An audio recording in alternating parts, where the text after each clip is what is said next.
Hello everyone, welcome to this channel. जैसा कि आप जानते हैं, learning makes you better but revision makes you unstoppable. तो ये वाला जो वीडियो है ये रिवीजन वीडियो है। वीक 4 है। यहाँ पे आपको 60 plus important words and phrases मिलेंगे द हिंदू न्यूज़पेपर के। Let's start. Darkness under the lamp. Darkness under the lamp एक इडियम है, इडियोमैटिक एक्सप्रेशन है जिसको आप मुहावरा बोलते हो। तो इसका अर्थ होता है अपने ही पास या अपने ही क्षेत्र की कमी या समस्या को ना देख पाना। आपने एक मुहावरा सुना होगा हिंदी में जिसे लोग कहते हैं दीप तले अंधेरा, है ना। दीप तले अंधेरा मतलब क्या होता है?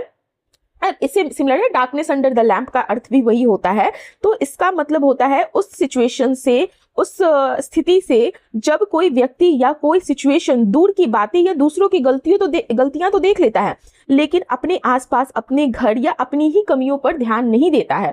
तो ये इसका कॉन्टेक्स्ट, ये इसका मीनिंग है जिसको आप कहोगे darkness under the lamp. English में मीनिंग समझे तो इग्नोरिंग फॉल्ट्स और problems that exist very close to oneself while noticing those elsewhere. समझ आया? तो जब आपके आसपास का जो सिचुएशन है, जो आपको खुद में कमियां हैं, उसको ना देखकर, नजरअंदाज कर जब आप दूर दराज या अगल बगल का देखते हो, ठीक है। यहाँ पर जो एग्जाम्पल है, the leader talked about reform everywhere but there was darkness under the lamp in his own organisation. वह पूरे शहर, जो लीडर है वो पूरे शहर की समस्या पर भाषण देता है, लेकिन उसके अपने कार्यालय में, अपने ऑर्गेनाइजेशन में, अपने ऑफिस में जो कमी है वो दिखाई नहीं दे रही। ठीक है, तो समझ आया डार्कनेस अंडर द लैम्प। मैं आपको इस तरह से समझाऊंगी कि आपके दिमाग में पूरा वो चीज चला जाए। बस रिवीजन एक दो बार कर लोगे तो अच्छे से याद हो जाएगा और बीच बीच में आपको यूज करना है। That's it. Next is a thought suspended in the air। a thought suspended in the air भी एक इडियोमेटिक या आप कह सकते हो फिगरेटिव एक्सप्रेशन है। फिगरेटिव एक्सप्रेशन किसे कहते हैं?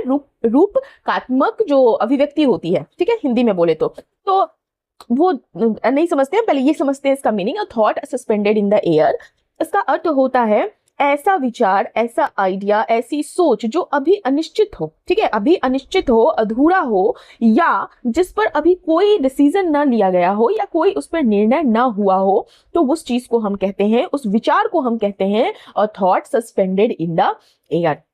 फाइन, समझ आया? तो जब कोई विचार, कोई सुझाव या कोई भी पॉसिबिलिटी, संभावना जिसे बोलते हो, सामने तो रखी गई हो लेकिन उस पर अभी कोई निर्णय नहीं हुआ है या कोई कार्रवाई नहीं हुई है या उसके रिगार्डिंग कोई एक्शन नहीं लिया गया है, तो एन आइडिया और proposal that remains unresolved, uncertain और अवेटिंग अ डिसीजन। अवेटिंग मतलब उसके डिसीजन के लिए वेट किया जा रहा है, तो उसको हम बोलेंगे, उस तरह के थॉट को, a thought suspended in the air. Example क्या हो गया? The new policy remained a thought, the new policy remained a thought suspended in the air because the members could not reach an agreement। मतलब क्या हुआ इसका यह अर्थ हुआ कि जो नई नीति है, न्यू पॉलिसी है, वो सिर्फ अभी एक थॉट में है, अनिश्चित विचार है, बनी रही, क्योंकि उस पर अभी एग्रीमेंट, सहमत सदस्य की जो सहमत होती है वो नहीं थे।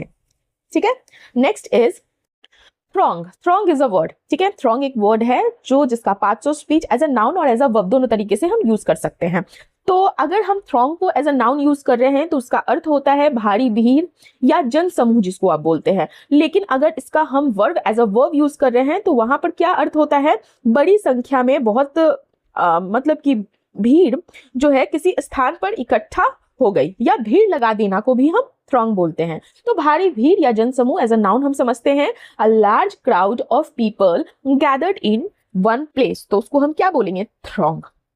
ठीक है, a very large crowd of people, ठीक है, तो उसे हम क्या बोलेंगे? थ्रॉन्ग। ठीक है, तो एग्जाम्पल है the temple was thronged with devotees on Monday. तो द टेम्पल, जो मंदिर था, वह भीड़ से भरा हुआ था, श्रद्धालुओं से।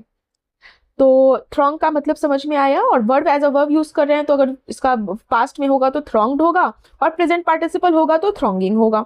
ठीक है, तो इस तरह से आप मतलब समझिए थ्रॉन्ग का, जहां पर जनसमूह हो, भारी भीड़ हो। Next is thrive, THRIVE, thrive. Thrive का अर्थ होता है, पहले तो इसका पार्ट्स ऑफ स्पीच देख लेते हैं। वर्ब देखिए, पार्ट्स ऑफ स्पीच जानना जरूरी, बहुत लोग बोलते हैं कि जानना जरूरी नहीं होता, लेकिन जानना जरूरी होता है। थोड़ा सा कोड अगर किसी वर्ड का आप जान रहे हो तो बहुत हेल्प होता है जब आप उसको यूज करोगे तो, ठीक है। अगर न्यू जो बच्चे हैं जिनको पता है उनको तो समझ में आ गया, वो तो पार्ट्स ऑफ स्पीच ढूंढते हैं कि भैया इसका पार्ट्स ऑफ स्पीच बताओ, लेकिन जिनको नहीं पता है या जो नए नए हैं वो धीरे धीरे इस हैबिट को डेवलप करें कि कभी भी वर्ड पढ़ें तो उसके पार्ट्स ऑफ स्पीच को जरूर ध्यान दें, उस चीज पार्ट्स ऑफ स्पीच पर उस वर्ड के। तो पहले हम थ्राइव देखते हैं। थ्राइव का अर्थ होता है फलना फूलना, या आप कह सकते हो तरक्की करना, या आप कह सकते हो समृद्ध होना। तो जब कोई व्यक्ति, कोई बिजनेस हो, या आप किसी प्लांट के बारे में भी बोल सकते हो, किसी ऑर्गेनाइजेशन के बारे में भी बोल सकते हो, तो जो वो लगातार अच्छी प्रगति करता है, अच्छी तरह बढ़ता है, सफल होता है, उस चीज का डेवलपमेंट होता है, विकास करता है, तो वहां पर हम थ्राइव वर्ड का यूज करते हैं। To grow well and become successful इसका मेन मीनिंग है। टू ग्रो वेल एंड अच्छी तरह बढ़ना और सक्सेसफुल होना। अगर if you are talking about any person और if you are talking about organisation, और आप ये भी बोल सकते हो to develop strongly and healthily, मतलब अच्छी तरह वो बढ़ना, फलना फूलना जिसको आप बोलते हो। If you are talking about plant तो आप ऐसा बोल सकते हो to develop strongly and healthily, ठीक है। थ्राइव का मतलब समझ में आया। जैसे एग्जाम्पल है यहाँ पर, she continued to thrive despite many challenges, कई चुनौतियों, कई चैलेंजेस के बावजूद वो लगातार तरक्की करती रही, लगातार सक्सेसफुल होती रही, ठीक है। तो थ्राइव का अर्थ समझ में आया। Next is anticipation. Anticipation is a word which is noun and इसका अर्थ होता है पहले से अपेक्षा। अब इसका क्या मतलब है पहले से अपेक्षा का? मतलब मुझे नहीं समझ में आ रहा है अपेक्षा। अगर किसी को अपेक्षा, पहले से अपेक्षा का नहीं अर्थ समझ में आ रहा है तो मैं बताती हूँ। मान लो कोई घटना है, कोई रिजल्ट है, कोई परिणाम है, if you are talking about future, ठीक है, तो उनमें होने वाली जो चीज है, पहले से जब किसी चीज का पहले से इंतजार या पहले से किसी चीज के लिए उम्मीद करना को हम एंटिसिपेशन कहते हैं। तो इसमें जो है ना उत्सुकता होती है, एक्साइटमेंट होती है और एक्सपेक्टेशन। एक्साइटमेंट और एक्सपेक्टेशन दोनों का combination is called anticipation for the result, for the future और फॉर एनी इंसिडेंट जो फ्यूचर में होने वाला है। तो पहले से अपेक्षा, तो क्या समझ में आया कि जब हम एक्साइटमेंट भी मेरे साथ, मेरे इमोशन में एक्साइटमेंट भी रहता है और मेरे को एक्सपेक्टेशन भी रहता है, तो इस चीज को हम क्या बोलते हैं, कॉम्बिनेशन को एंटिसिपेशन, ठीक है। The feeling of expecting something that is going to happen in English.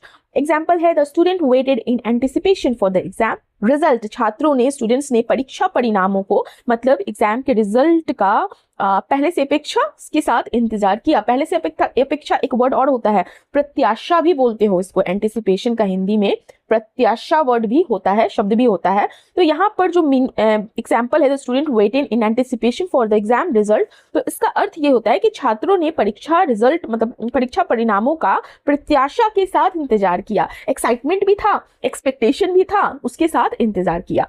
Fine. Next is, अगर आपको थोड़ी सी भी हेल्प मिलती है ना मेरी वीडियो से, अगर आपको अच्छा लगता है कि मैं अच्छी कंटेंट दे रही हूँ, आप लोगों को अच्छे से समझा पा रही हूँ, तो प्लीज़ एक लाइक करते हुए जाइएगा। और अगर अभी तक आपने सब्सक्राइब नहीं किया है और आप मेरे चैनल के साथ जुड़ना चाहते हैं, ऐसे नए वीडियोस हमेशा पाना चाहते हैं डेली बेसिस पे, तो आप मेरे चैनल को जरूर से सब्सक्राइब कीजिए ताकि आपको नोटिफिकेशन मिलता जाए, ठीक है।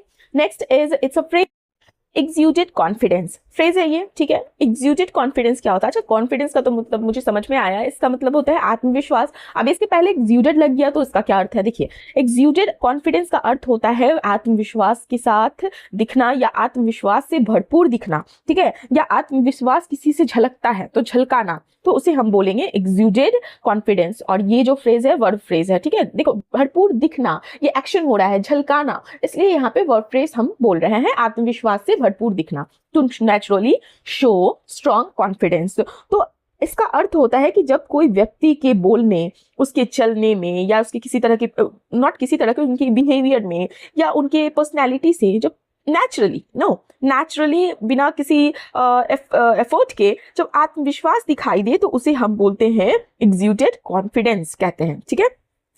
तो क्या मतलब हो गया कि टू नेचुरली शो और radiate confidence through once behaviour, तो वहां पर हम ये फ्रेज यूज करेंगे। जैसे कि एग्जाम्पल है यहाँ पर, the captain exuded confidence before the final match. The captain, जो कैप्टन है, फाइनल मैच से पहले कप्तान ने कप्तान जो है वो आत्मविश्वास से भरपूर दिखे, बहुत कॉन्फिडेंट दिखे। कौन? कैप्टन। फाइन।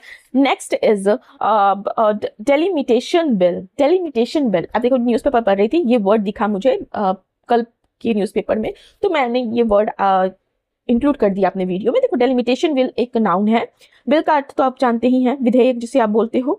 तो डेलिमिटेशन बिल का अर्थ होता है निर्वाचन क्षेत्रों के पुनर्निर्धारण से संबंधित विधेयक। अब मतलब क्या है इसका, वह विधेयक वह बिल होता है जिसके माध्यम से चुनावी जो क्षेत्र होते हैं, लोकसभा हो सकता है या विधानसभा सीटों की सीमाओं और सीटों के जो बंटवारा होते हैं में बदलाव करने का प्रावधान, ठीक है, बदलाव करने का प्रावधान को हम डेलिमिटेशन बिल कहते हैं। ये क्यों किया जाता है, ताकि जो पॉपुलेशन के अनुसार जो प्रतिनिधित्व है अधिक संतुलित हो सके, एक कहते हैं एक लेवल पे हो सके, संतुलित हो सके, बैलेंस हो सके, ठीक है। तो इसको इंग्लिश में क्या बोलेंगे, bill that deals with redrawing electoral constituency boundaries, ठीक है। तो उसे हम क्या बोलेंगे, डेलिमिटेशन बिल। तो वो बिल जिसके थ्रू आप क्या करते हो, जो सीट्स होते हैं उनको एक बैलेंस बनाते हुए पॉपुलेशन के अकॉर्डिंग जब उसमें बंटवारे में बदलाव का प्रावधान करते हो तो उसे हम डेलिमिटेशन बिल बोलेंगे। एग्जाम्पल कैसे, जैसे मान लीजिए हम बोल रहे हैं many political parties debated the delimitation bill during the session. तो इसका क्या हुआ कि जो बहुत सारी जो पॉलिटिकल पार्टीज हैं उन्होंने क्या किया, डिबेट किया, किस चीज के लिए, किस चीज से संबंधित, delimitation bill during the session. तो सत्र के दौरान कई राजनीतिक दलों ने डेलिमिटेशन बिल पर बहस की। Fine, next is resumption. Resumption is a noun, ठीक है। रिजम्पशन का अर्थ होता है पुनः आरंभ करना या फिर से शुरू करना। तो जब कोई काम होता है ना, कोई सर्विस होता है या कोई प्रोसेस होता है, कोई भी एक्टिविटी आप बोल सकते हो, तो कुछ समय के लिए ब्रेक लेती है, वो ब्रेक है उस एक्टिविटी में, या कुछ समय के लिए वो रुका हुआ है और वो वापस से रिजम्पशन मतलब कि दोबारा शुरू होती है, तो वहां पर हम ये वर्ड यूज करते हैं, दैट इज रिजम्पशन। पुनः आरंभ, फिर से शुरू होना। The act of beginning something again after a break is called resumption. Example is the company announce the resumption of production next week. मतलब कंपनी ने अगले सप्ताह जो प्रोडक्शन के फिर से शुरू होने की अनाउंसमेंट की, उसको घोषणा की। जैसे आप नॉर्मली बोलते हो ना, रीस्टार्ट बोलते हो, या कभी कभी आप रिन्यूअल बोल सकते हो, रीओपनिंग बोल सकते हो, कंटिन्यूएशन बोल सकते हो। ये सारे इसके सिनोनिम्स हो गए। एंटोनिम्स क्या हो जाएगा रिजम्पशन का, सस्पेंशन हो सकता है, रुकना, हॉल्ट हो सकता है, इंटरप्शन, विरोध बोल रही हूँ, अवरोध हो सकता है, डिसकंटिन्यूएशन। तो ये एंटोनिम हो गया, ठीक है। तो सिनोनिम्स एंटोनिम समझ में आया इसका। रिजम्पशन का किसी चीज का पुनः आरंभ फिर से शुरू होने को हम रिजम्पशन बोलते हैं। एग्जाम्पल क्लियर है, ठीक है ना। चलिए, तो हमारा अगला वर्ड है क्यूरेलस, ठीक है, क्यूरेलस, QUERULOUS। इसका अर्थ होता है, पहले तो ये नाउन है और इसका अर्थ होता है शिकायत करने वाला।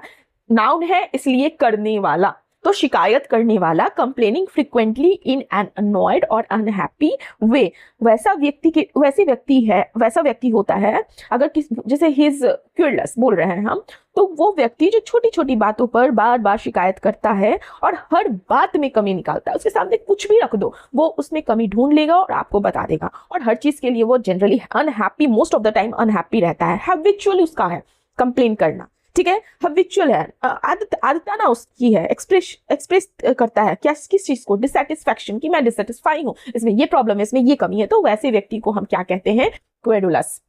फाइन, एग्जाम्पल क्या है, जैसे कि his querulous attitude made team work difficult। उसका जो हमेशा शिकायत करने वाला जो एटीट्यूड है, वो रवैया है, वो टीम के साथ काम करना उसका बहुत ज्यादा डिफिकल्ट बना सकता है। अब इसका सिनोनिम्स बताइए मुझे, जैसे इसका सिनोनिम्स क्या हो सकता है यार, सिंपली हम बोल सकते हैं his very grumbling नेचर। मतलब क्या है कि बहुत ग्रम्बलिंग है, ठीक है, या क्रैंकी भी बोल सकते हैं, क्रैंकी है, कंप्लेनिंग एटीट्यूड है, ठीक है। और एंटोनिम क्या हो जाएगा, चीयरफुल, सेटिस्फाइड, ऑप्टिमिस्टिक। ये सारे इसके एंटोनिम्स हो गए।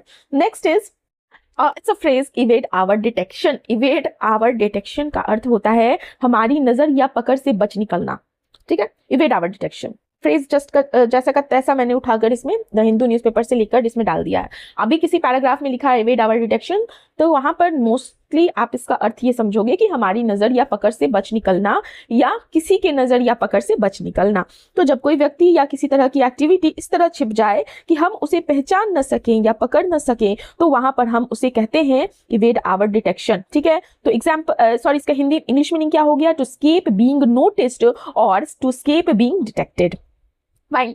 जैसे एग्जाम्पल है यहाँ पर, the suspect evaded our detection for several days. मतलब जो सस्पेक्ट है, जैसे हिंदी में बोलते हो संदिग्ध, तो संदिग्ध कई दिनों तक हमारी नजर से बच निकला। ठीक है, बच निकला रहा, मतलब बोल सकते हैं आप इसको। ठीक है, और जैसे इवेड आवर डिटेक्शन में आप नॉर्मली कहते हो ना कि अननोटिस्ड रहा, ठीक है, गो अननोटिस्ड, या आप बोल सकते हो स्किप बोलते हो ना, स्किप नोटिस। ये सारे इससे मिलते जुलते वर्ड या फ्रेजेस हो गया, एज अ सिनोनिम आप यूज कर सकते हो, या आपको ऑप्शन में आता है तो आप वहां पर टिक मार सकते हो इन सिनोनिम्स। फाइन। नेक्स्ट इज, अच्छा अगर सेंटेंस में दिया है वेट आवर डिटेक्शन, उसमें सिनोनिम में अगर अननोटिस्ड है या ये भी दिया हो सकता है अननोटिस या अनडिस्कवर्ड, तो वहां पर अनडिस्कवर्ड भी हो सकता है। Fine. Next is stipulate verb है। स्टिपुलेट का अर्थ होता है शर्त रखना या स्पष्ट रूप से तय करना, शर्त रखना, कंडीशन रखना। ठीक है, तो स्टिपुलेट का मतलब क्या होता है, जैसे मान लो कोई समझौता हो रहा है, कोई एग्रीमेंट हो रहा है, या कोई भी जैसे कोई रूल है या कोई व्यवस्था है, तो उसमें किसी शर्त को स्पष्ट रूप से रखना या उस कंडीशन को रखना या निर्धारित करने को हम बोलते हैं स्टिपुलेट। एक शर्त ना स्पष्ट रूप से तय करना, to clearly state a condition और रिक्वायरमेंट, या आप कह सकते हो टू स्टेट और demand a specific condition as a part of an agreement.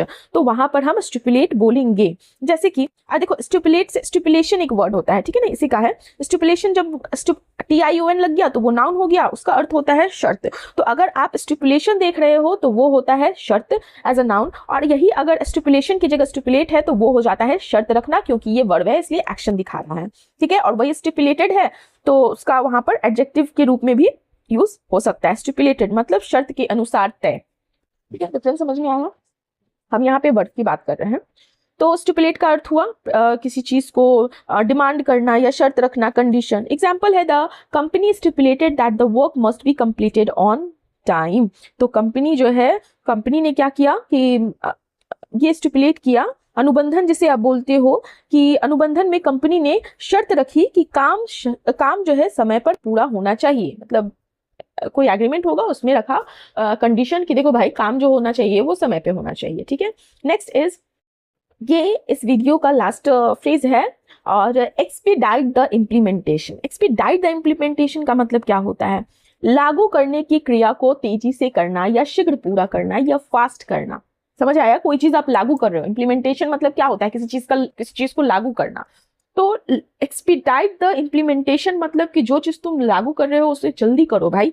तो अर्थ क्या हुआ कि मान लो कोई प्लान है या कोई प्रोजेक्ट है या कोई पॉलिसी ले लो, कोई डिसीजन ले लो या कोई परियोजना ले लो, तो उसको लागू करने का जो प्रोसेस है उसको तेज करना, ताकि जो काम है बिना डिले के या बिना अननेसेसरी डिले के जल्दी पूरा हो सके। तो वहां पर हम ये फ्रेज यूज करेंगे, expedite the implementation, to make the implementation process faster, या आप कह सकते हो to speed up the process of putting a plan, policy और डिसीजन और एनी डिसीजन इनटू एक्शन। तो वहां पर हम एक्सपीडाइट द इम्प्लीमेंटेशन बोलेंगे। आई होप आपको समझ में आया हो।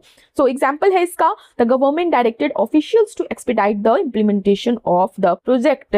तो सरकार ने क्या किया कि जो प्रोजेक्ट है उसे तेजी से लाने के लिए, जो मतलब जो कार्य में है, क्या से कहते हैं, प्रोजेक्ट जो है उसको ऑफिशियल्स को डायरेक्ट किया कि इसे जल्दी से पूरा किया जाए। ठीक है, निर्देश दिया। सो इसका अगर हम सिनोनिम देखें तो क्या बोल सकते हैं, एक्सिलरेट बोल सकते हैं ना, एक्सिलरेट द प्रोसेस, ये भी बोल सकते हैं, या फास्ट ट्रैक आपने सुना होगा ना, वहां पर भी आप इसको ये synonym as a synonym use हो सकता है, इससे मिलता जुलता। एडवांस द एग्जीक्यूशन, ये भी आप बोल सकते हो। तो आई होप आप लोगों को समझ में आया हो। एब्सोल्यूट कमोशन, एब्सोल्यूट का अर्थ होता है पूरी तरह से या पूरा, और कमोशन का अर्थ होता है शोर शराबे या हलचल वाली, अफरा तफरी वाली सिचुएशन। ठीक है, तो जहां अगर हम बात करें एब्सोल्यूट कमोशन की, तो वो उसका अर्थ हो गया पूरी तरह से अफरा तफरी या भारी हंगामा। इंग्लिश में कहें तो कंप्लीट कैओस एंड कंफ्यूजन। जब किसी जगह पर बहुत ज्यादा हंगामा, डिसऑर्डर, कंफ्यूजन हो तो उसे हम एब्सोल्यूट कमोशन कहेंगे। यानी ऐसी सिचुएशन, ऐसी स्थिति जो बिल्कुल शांत न होकर पूरी तरह अफरा तफरी वाली हो, तो वहां पर हम एब्सोल्यूट कमोशन फ्रेज का यूज करेंगे। जैसे कि यहाँ पे एग्जाम्पल है, the sudden announcement created absolute commotion among the passenger. इसका अर्थ है कि अचानक हुई अनाउंसमेंट से जो यात्री थे, यात्रियों के बीच पूरी तरह अफरा तफरी मच गई। देखो, कंप्लीट एब्सोल्यूट कमोशन मतलब जैसे आप यूज करते हो ना, पूरी तरह अफरा तफरी मचा देना, कॉज एब्सोल्यूट कमोशन हम ऐसे यूज कर सकते हैं। क्रिएट एब्सोल्यूट कमोशन मतलब भारी हंगामा पैदा कर देना, या अमंग एब्सोल्यूट कमोशन पूरी तरह अफरा तफरी के बीच में। तो ये सारे जो फ्रेजेस हैं इस तरह से हम यूज कर सकते हैं। मतलब ये जो कॉज पूरी तरह अफरा तफरी मचा देना, क्रिएट पैदा कर देना, भारी हंगामा पैदा कर देना, तो ये इस तरह की जो फ्रेज है आपको देखने को मिलेगी। हमारा अगला वर्ड है ब्लॉकेड। ब्लॉकेड मैंने पहले भी डिस्कस किया है, हालांकि ब्लॉकेड बहुत बेसिक कॉमन वर्ड है। ब्लॉकेड नाउन और वर्ब दोनों इसका पार्ट ऑफ स्पीच होता है। इसका अर्थ होता है नाकाबंदी या रास्ता रोकना, या जब आप किसी की सप्लाई को, किसी की आवागमन को रोक देते हैं तो वहां पे भी हम ब्लॉकेड का यूज करते हैं। इंग्लिश में बोली तो an act of blocking a place to prevent movement और सप्लाईज। ठीक है, तो जब किसी सड़क हो गया, कोई बंदरगाह हो गया, कोई एरिया हो गया, कोई रूट हो गया, तो वहां का रास्ता जानबूझकर डेलिबरेटली ब्लॉक कर दिया जाए ताकि लोग, वाहन, व्हीकल या सामानों की मूवमेंट और सप्लाई रुक जाए, तो वहां पर हम ब्लॉकेड का यूज करते हैं। जैसे ऐसे आपने वर्ड्स सुने होंगे या फ्रेजेस सुने होंगे, इम्पोज अ ब्लॉकेड मतलब नाकाबंदी लगाना, या लिफ्ट अ ब्लॉकेड मतलब नाकाबंदी हटाना। ब्लॉकेड अ रोड और पोर्ट सड़क या बंदरगाह को रोकना मतलब वहाँ की मूवमेंट, वहाँ की जो शिप्स वगैरह मूवमेंट होती हैं या जो व्हीकल की मूवमेंट्स होती है उनको रोकना। ठीक है, तो इस तरह से आपको देखने को मिलेगा। जैसे कि एग्जाम्पल है, the protesters imposed a blockade on the highway. तो जो प्रदर्शनकारी थे उन्होंने हाईवे पे नाकाबंदी लगा दी ताकि वो उधर से कोई ना आ सके ना कोई जा सके। ठीक है, देखो दो वर्ड है, एक तो ब्लॉकेड हो गया जिसका अर्थ होता है फिजिकली रोकना, रास्ता या आवागमन को रोकना। एक वर्ड होता है बैन, तो किसी चीज को जब ऑफिशियली आप प्रतिबंध उस पर लगा दो, प्रतिबंधित कर दो, तो वहां पर बैन होता है। तो दोनों वर्ड में कंफ्यूज मत होइएगा। ब्लॉकेड मतलब होता है रास्ता का रोकना, रास्ता का या सप्लाई का या आवागमन का रोकना। बैन होता है किसी चीज पर प्रतिबंध लगाना। ठीक है, अगला वर्ड है मेमोरेंडम। मेमोरेंडम का पार्ट्स ऑफ स्पीच नाउन है। मेमोरेंडम का अगर हिंदी अर्थ देखें तो ज्ञापन कहते हैं, या आधिकारिक लिखित सूचना बोलते हैं, या कहीं कहीं पर स्मरण पत्र भी बोलते हैं, स्मरण पत्र बोलते हैं। देखो, मेमोरेंडम एक फॉर्मल ऑफिशियल रिटन डॉक्यूमेंट होता है जिसमें किसी तरह की इंपॉर्टेंट डिसीजंस, किसी तरह की एग्रीमेंट, किसी तरह का इंस्ट्रक्शन या कोई इंफॉर्मेशन को जब रिटन फॉर्म में लिखा जाए, रिटन फॉर्म में दिया जाए, तो उसे हम मेमोरेंडम बोलेंगे। इंग्लिश में एन ऑफिशियल रिटन मैसेज और document is called memorandum. Fine, official written message होता है, डॉक्यूमेंट होता है जो रिकॉर्ड करता है इंपॉर्टेंट इंफॉर्मेशन और एनी काइंड ऑफ एग्रीमेंट और एनी काइंड ऑफ मैसेज। ठीक है, example, the two countries signed a memorandum of understanding। memorandum of understanding आपने सुना होगा, जिसे आप MOU बोलते हो, कहते हैं ना कि उन्होंने MOU, उस कंट्री ने MOU साइन किया। मतलब क्या हुआ कि समझौता ज्ञापन साइन किया, एक तरह का एग्रीमेंट होता है किसी बात को लेकर, उसे साइन किया। या आपने सुना होगा इश्यू अ मेमोरेंडम, मतलब कि आधिकारिक रिटन जो है रिटन फॉर्म में है, ज्ञापन जारी करो। या साइन अ मेमोरेंडम, हस्ताक्षर, ज्ञापन पर हस्ताक्षर करना। तो ये होता है, इस तरह से हम यूज करते हैं मेमोरेंडम। तो यहाँ पे जो हमने सेंटेंस यूज किया है, the to countries signed a memorandum of understanding, मतलब दोनों देशों ने आधिकारिक समझौता पत्र पर साइन किया। अगला वर्ड है रैंसमवेयर। रैंसमवेयर ऑब्वियसली ये है आपका जिसे कहते हैं ना फिरौती मांगने वाला साइबर हमला। एक तो रैंसम होता है जिसे फिरौती आप कहते हो। फाइन, आपने किसी को किडनैप कर लिया और उससे आप उसकी फैमिली वालों से आप फिरौती मांग रहे हो, वो हो गया रैंसम।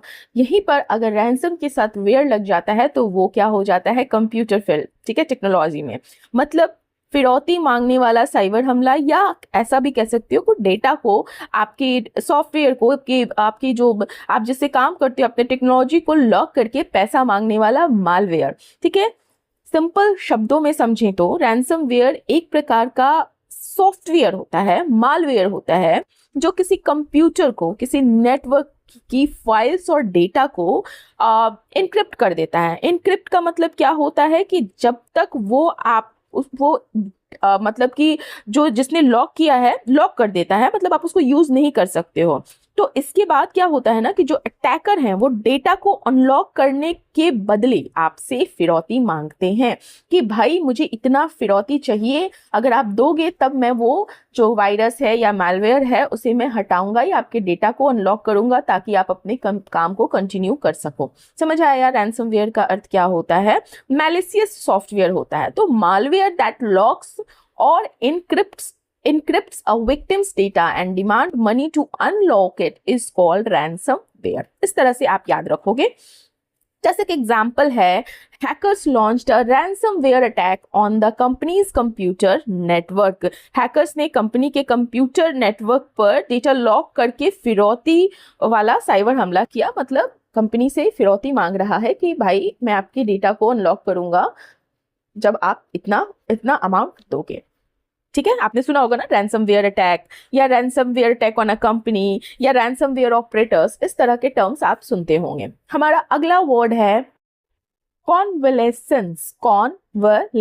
कॉन्वलेसेंस वर्ड जो है नाउन है। देखो जो बच्चे वन वर्ड सब्स्टिट्यूशन के बारे में जानते हैं, जिनको पता है, तो वो ये उस जगह पे भी आता है। कॉन्वलेसेंस वर्ड पूछा जाता है, आपको ऐसे दिया जाएगा the period of recovery after an illness और मेडिकल ट्रीटमेंट। तो वो पीरियड को हम क्या बोलेंगे? तो वहां पर ऑप्शन दिए जाएंगे और उसमें आपका सही ऑप्शन होगा कॉन्वलेसेंस। कॉन्वलेसेंस का अर्थ होता है बीमारी के बाद या किसी तरह के ऑपरेशन के बाद जब आप जो रिकवरी पीरियड होता है उसे हम कहते हैं कॉन्वलेसेंस। मतलब इलनेस या सर्जरी के बाद जो रिकवरी की वह पीरियड जिसमें पर्सन जिस पे ऑपरेशन हुआ है, जो इल था, वो धीरे धीरे अपनी स्ट्रेंथ और अपनी हेल्थ जो वापस हासिल करता है, तो उस पीरियड को हम कॉन्वलेसेंस बोलते हैं। बीमारी या ऑपरेशन के बाद स्वास्थ्य लाभ की अवधि जिसे आप कहते हो। जैसे कि बोल सकते हैं ड्यूरिंग कॉन्वलेसेंस, मतलब कि उसके रिकवरी के दौरान। अ लॉन्ग कॉन्वलेसेंस मतलब लंबी स्वास्थ्य लाभ अवधि, लॉन्ग पीरियड ऑफ टाइम। तो इस तरह से हम ये से टर्म यूज करते हैं। एक यहाँ पे एग्जाम्पल है, after the surgery she spent several weeks in the convalescence. मतलब क्या हुआ कि सर्जरी के बाद, ऑपरेशन के बाद उसने कई सप्ताह जो है ऑपरेशन के बाद स्वास्थ्य लाभ की अवधि में बिताए गए। मतलब रिकवरी पीरियड में अपनी स्ट्रेंथ, अपनी वीकनेस पे काबू, अपनी स्ट्रेंथ हासिल करने के लिए, हेल्थ ठीक करने के लिए वो पीरियड पे बहुत सारे सप्ताह लगे। तो इस तरह से आप यूज करोगे कॉन्वलेसेंस। ध्यान रखिएगा, स्पेलिंग भी ध्यान रखिएगा। नेक्स्ट वर्ड है हाइस्ट।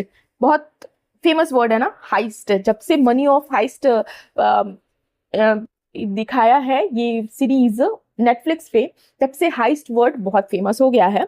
हाइस्ट मतलब होता है, पहले तो इसका पार्ट्स ऑफ स्पीच देखते हैं, ये नाउन है। ठीक, हाइस्ट का अर्थ होता है बड़ी चोरी। बड़ी चोरी के साथ साथ बहुत अच्छे से प्लान की गई चोरी को हम हाइस्ट बोलते हैं। ठीक है, तो हाइस्ट मतलब किसी बैंक का, किसी दुकान का, किसी तरह के म्यूजियम का, कोई भी जगह की कीमती चीजों, वैल्यूएबल थिंग्स की योजनाबद्ध तरीके से चोरी, मतलब प्लान्ड थेफ्ट करना।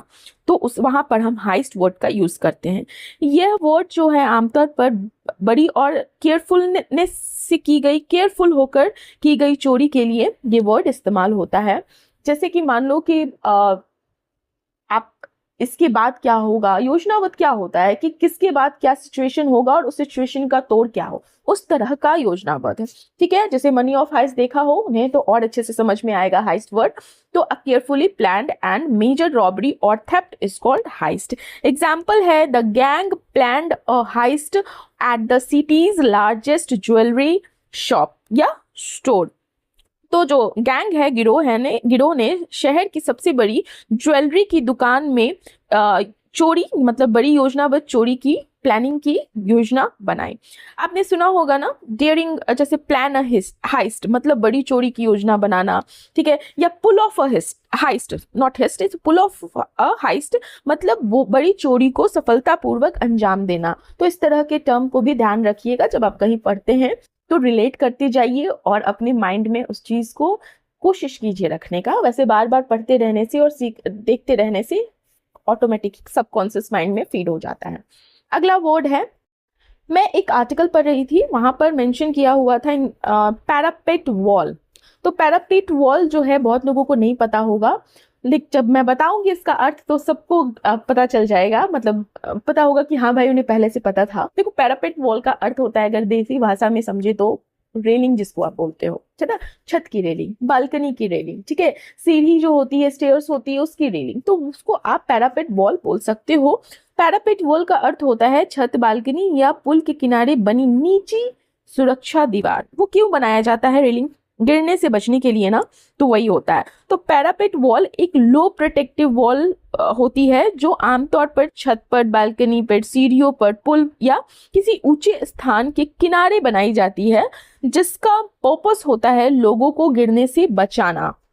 फाइन, तो उसे हम पैरापेट वॉल बोलते हैं, वॉल, ठीक है, पैरापेट वॉल बोलते हैं, और जिसे आप नॉर्मली रेलिंग भी बोल सकते हो। तो a low protective wall along the edge of a roof, balcony और other elevated structure. Fine, example देखते हैं, जैसे the workers repaired the parapet wall on the roof top. मजदूरों ने छत की ऊंचे स्थान के किनारे जो रेलिंग है उसकी मरम्मत करी। जैसे आप बोल सकते हो ना, पैरापेट वॉल को कैसे यूज कर सकती हो, sit on the parapet wall बोलते हैं, तो मतलब क्या हुआ कि जो रेलिंग है उस पर बैठ जाना, ठीक है।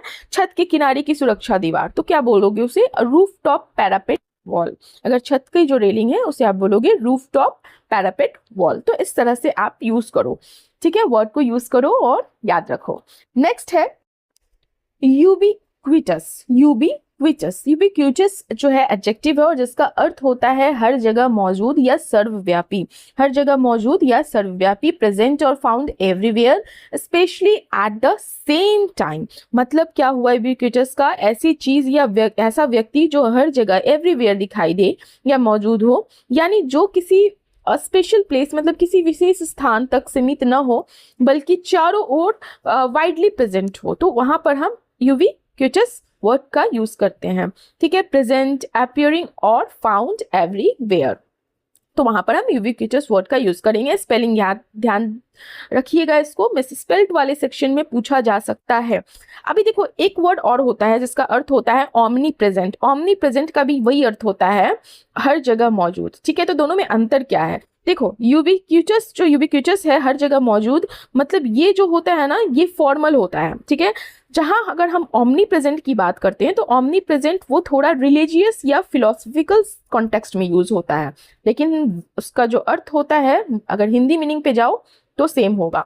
तो यूबिक्विटस का अर्थ क्या हो गया? प्रेजेंट और found everywhere, specially at the same time. जैसे मैं एग्जांपल बताती हूँ कैसे। Smartphones have become ubiquitous in modern society. जो मॉडर्न सोसाइटी है उसमें जो स्मार्टफोन्स हैं, मोबाइल फोन है, वो हर जगह है, मतलब हर जगह आपको दिखने को मिलेंगे। जिसके हाथ में देखो उसके हाथ में आपको यूबिक्विटस मतलब कि मोबाइल फोन आपको दिखने को मिलेंगे। तो यहाँ पर कैसे मैंने यूबिक्विटस का यूज किया, फाइन। और ओमनी प्रेजेंट का भी वही अर्थ होता है लेकिन रिलीजियस और philosophical. Next is set out. Set out is a phrasal verb. Set out is a phrasal verb, और यहाँ पे मैंने नाउन लिखा है, माफ कीजिएगा, इसको आप करेक्ट कर लीजिए। सेट आउट फ्रेजल वर्ब होता है। सेट आउट का अर्थ होता है निकल पड़ना, रवाना होना या शुरू करना या तय करना, ठीक है। सेट आउट का कॉन्टेक्स्ट अगर कहो तो कॉन्टेक्स्ट के अकॉर्डिंग किसी ट्रैवल, किसी यात्रा के लिए निकलना, लीव फॉर अ जर्नी के लिए, या किसी काम को करने के पर्पस से जब स्टार्ट करते हो, कुछ किसी चीज की शुरुआत करते हो, तो वहां पर भी हम सेट आउट फ्रेजल वर्ब का यूज कर सकते हैं। इंग्लिश में है the to start a journey और begin something with a specific purpose, तो वहां पर हम सेट आउट फ्रेजल वर्ब का यूज करेंगे। जैसे कि मान लो हम बोल रहे हैं set out on a journey. Set out on a journey मतलब क्या हुआ, यात्रा पर निकलना। या हमें बोलना हो set out to do something. Set out to do something मतलब कुछ करने का लक्ष्य लेकर, पर्पस लेकर शुरुआत करना, स्टार्ट करना, बिगनिंग करना। या अगर हम बोल रहे हो सेट आउट अ प्लान मतलब योजना बताना, योजना को शुरू करना, सेट आउट करना, ठीक है, सेट आउट अ प्लान। इस तरह से भी हम ऐसे यूज करते हैं। एग्जाम्पल है she set out to correct her mistake. यहाँ पर क्या है, जर्नी या यात्रा नहीं, यहाँ पे क्या है, स्टार्टिंग, ठीक है, कि वो उसने अपनी गलतियों को सुधारने के लिए शुरुआत की, मतलब उसने स्टार्टिंग करी, उसने स्टेप लिया, स्टार्ट किया किस चीज के लिए, अपनी जो मिस्टेक है, उसके द्वारा जो की गई मिस्टेक है उसको वो सुधारे। तो ये भी एक तरह की जर्नी होती है ना। तो अब समझ में आया, दोनों तरह से हम यूज करेंगे। Next word is bacchanalian. Bacchanalian, ठीक है, बैकेनेलियन स्पेलिंग ध्यान रखिएगा। बैकेनेलियन क्या होता है, इसका अर्थ होता है शराब, अल्कोहल, मौज मस्ती से जुड़ा हुआ, ठीक है। एडजेक्टिव है, नाउन है, phrasal sorry parts of speech पे अगर ध्यान दे तो एज अ एडजेक्टिव और एज अ नाउन यूज करेंगे बैकेनेलियन। शराब और मौज मस्ती से जुड़ा हुआ, या आप ऐसा कह सकते हो बहुत ज्यादा अल्कोहल और जब उसके नशे में जब आप बहुत ज़्यादा मौज मस्ती करते हो तो वहाँ पर हम बैकेनेलियन वर्ड का यूज़ करते हैं।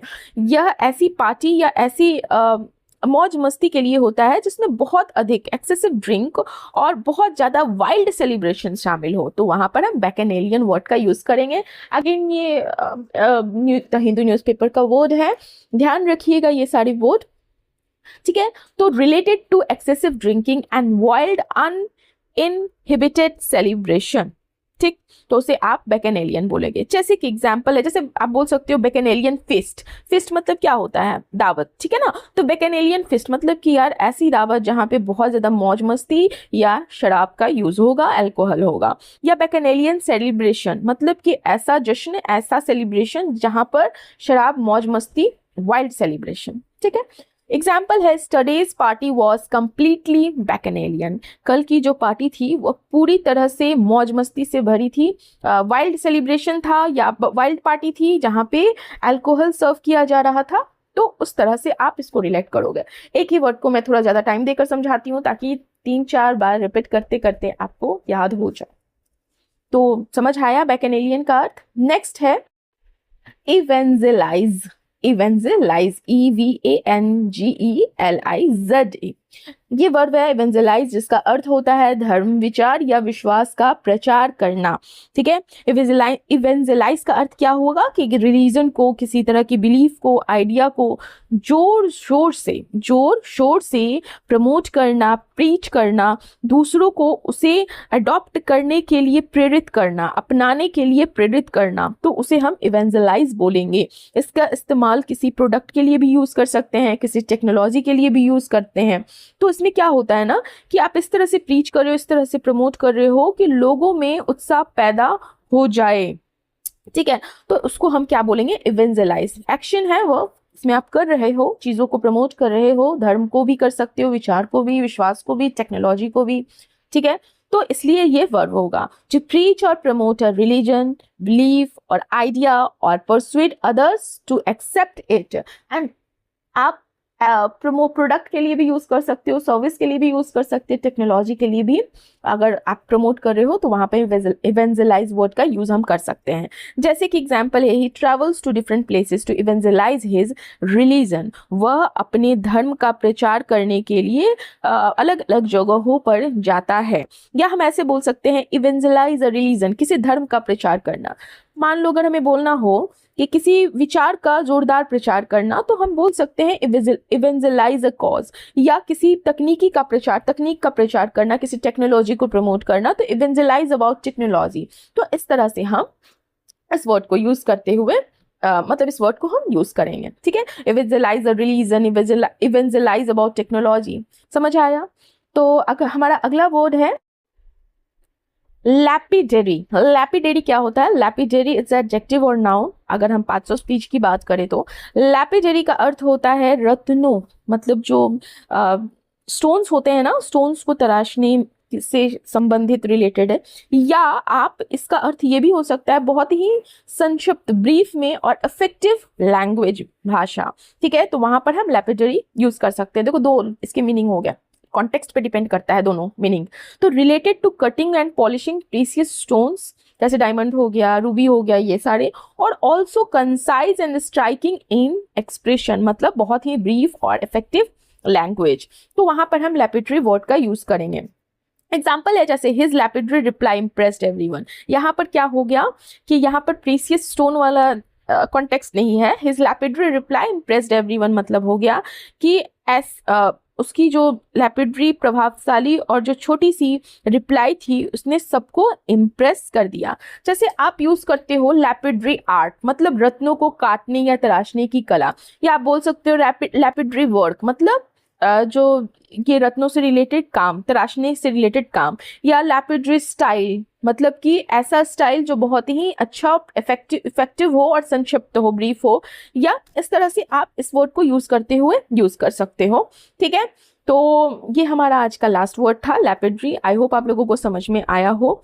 चीज़ों को याद रखने के लिए चीज़ों को बार बार देखिए, और एक वर्ड भी, अगर वीडियो से आप एक वर्ड भी याद कर पा रहे हो तो बहुत बड़ी अचीवमेंट है। हर दिन एक अच्छी एडवांस इंग्लिश वोकैब याद करना, यूज़ करना उसको, आपको कुछ टाइम के बाद समझ में आएगा कि कितना ज़्यादा वोकैब आपका डिक्शनरी मेंटेन हो चुका है।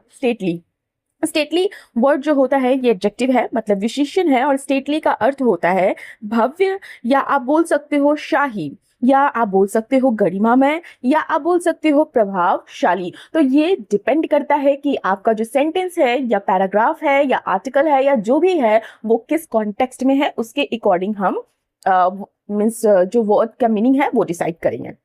तो मैंने आपको बताया स्टेटली मतलब भव्य, शाही, गरिमामय, प्रभावशाली, इफेक्टिव, ठीक है, जो दिखने में, या आप कह सकते हो चलने में, बोलने में, या अपनी बनावट में, ठीक है। अगर हम बात करें तो ये व्यक्ति के बारे में भी बात हो सकती है, फाइन। तो जो देखने में, चलने में, बनावट में, बोलने में बहुत भव्य हो, ग्रैंड हो, डिग्निफाइड हो, मैजेस्टिक हो। मैजेस्टिक मतलब क्या होता है? शाही हो। तो हम उस चीज को क्या कहेंगे इंग्लिश में? स्टेटली, ठीक है। इंग्लिश का मीनिंग अगर देखें तो large, beautiful, impressive in what? In appearance और इन बिहेवियर, तो हम स्टेटली बोलेंगे। आई होप आप लोगों को समझ में आया हो, ठीक है। जैसे एग्जाम्पल है यहाँ पर, they visited a stately mansion during their trip. They visited a stately mansion during their trip. यहाँ पर जो मीनिंग है वो उसका अर्थ है, मैंने हालांकि ब्रैकेट में डाल रखा है, यहाँ पे मीनिंग है कि उनके ट्रिप के दौरान एक भव्य मतलब बड़ा, बहुत ही ज्यादा बड़ा हवेली देखी। उन्होंने यात्रा के दौरान एक भव्य हवेली देखी। Next is folio, FOLIO। Folio का अर्थ होता है, पहले तो देख लेते हैं parts of speech. Parts of speech याद रखना जरूरी है, याद रखना नहीं मतलब समझ के लिए जानना जरूरी है, ठीक है। फोलियो जो होता है वो होता है दस्तावेजों का संग्रह। दस्तावेजों मतलब क्या हुआ? डॉक्यूमेंट्स, ठीक है। या ये एक पेज के लिए भी कहा जा सकता है फोलियो, ठीक है। जैसे आपने सुना होगा ना पोर्टफोलियो, है ना, बस यही है। तो पोर्टफोलियो या फोलियो का अर्थ होता है दस्तावेजों, डॉक्यूमेंट्स का कलेक्शन। फोलियो का अर्थ होता है कोई भी पेज, किसी भी तरह का पेज, दस्तावेजों का संग्रह, कलेक्शन ऑफ डॉक्यूमेंट्स जिसे आप बोलते हो, फाइल फोल्डर से होता है। तो इसका जो यूज हम करते हैं वो जनरली बुक्स के लिए, किसी तरह के रिकॉर्ड्स के लिए, होटल के लिए, या किसी तरह के फाइनेंशियल डॉक्यूमेंट्स में भी हम इनको इस वर्ड को यूज कर सकते हैं। इंग्लिश में है अ पेज और a folder containing important papers और रिकॉर्ड्स, तो उसे हम फोलियो बोलेंगे, ठीक है। बुक, आप ऐसे भी कर सकते हैं book, a page of a book और collection of documents kept together in a folder और फाइल। जब आप बहुत सारे डॉक्यूमेंट्स जो होते हैं आपके इंपॉर्टेंट डॉक्यूमेंट्स आप एक फाइल में अगर कलेक्ट करके रखते हो तो उसे भी आप फोलियो बोल सकते हो, फाइन। जैसे एग्जाम्पल है यहाँ पर, the old manuscript was written on a single folio. मतलब क्या हुआ कि जो पुरानी मैन्युस्क्रिप्ट है वो एक ही पन्ने पर लिखी गई थी, ठीक है। जैसे आपने सुना होगा ना folio number, what is your folio number, portfolio, folio page, hotel folio, ठीक है। इस तरह से हम जनरली यूज करेंगे। हमारा अगला वर्ड है इम्प्रिजन। इम्प्रिजन, प्रिजन का मतलब तो पता होगा, प्रिजन, PRISON। प्रिजन मतलब होता है जेल। जब आप आई एम लगा देते हैं प्रिजन के पहले तो वो हो जाता है वर्ब, और जिसका अर्थ होता है कैद करना या जेल में बंद करना। तो जब किसी व्यक्ति को, किसी पर्सन को आप अपराध या लॉ, लीगली कार्ड मतलब कि कोई लॉ रिलेटेड या लीगल रिलेटेड कोई लीगल रीजन के से जेल में जाना पड़े या जेल में बंद होना पड़े, तो उसे हम कहते हैं इम्प्रिजन। ठीक है, इसका जो जनरली यूज होता है ना वो फिगरेटिव अर्थ में होता है। फिगरेटिव में जैसे बंधन बनाना, बंधन में बांध लेना या बंद कर देना या कैद कर लेना। ठीक है, to put someone in jail और कीप दे लॉक्ड अप, तो वहां पर हम इम्प्रिजन बोलेंगे। जैसे एग्जांपल है यहाँ पर, the court decided to imprison the criminal for 10 years।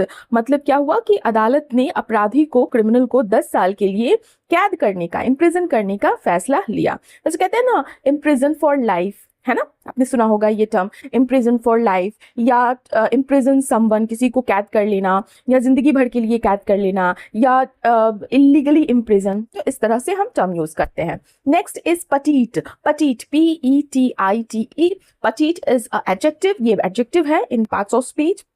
देखो पटीट का क्या अर्थ होता है ना, जनरली ये ऐसी महिला के बारे में महिलाओं के बारे में बात किया जाता है जो कद में, मतलब शॉर्ट हाइटेड होती है, कद में छोटी होती है, शरीर उनका जनरली पतला होता है और डेलिकेट होता है, बहुत नाजुक बोल सकते हो आप। ठीक है, तो उसे हम इस तरह की औरतों को क्या बोलेंगे, पटीट बोलेंगे। छोटे कद की, नाजुक काया वाली, small, short and slim in body size of generally. अच्छा, ये नेगेटिव भी है पॉजिटिव भी है। अगर बहुत ज्यादा वीक टाइप का है तो वहां पे भी हम पटीट बोल सकते हैं, लेकिन यहाँ पर हम, जैसे देखो यहाँ पे यूज करने का तरीका मैं आपको थ्रू एग्जाम्पल सिखाऊंगी। पहले तो फर्स्ट एग्जाम्पल मैंने दे रखा है, she is petite but very confident. वो छोटी सी है लेकिन बहुत ही आत्मविश्वासी है।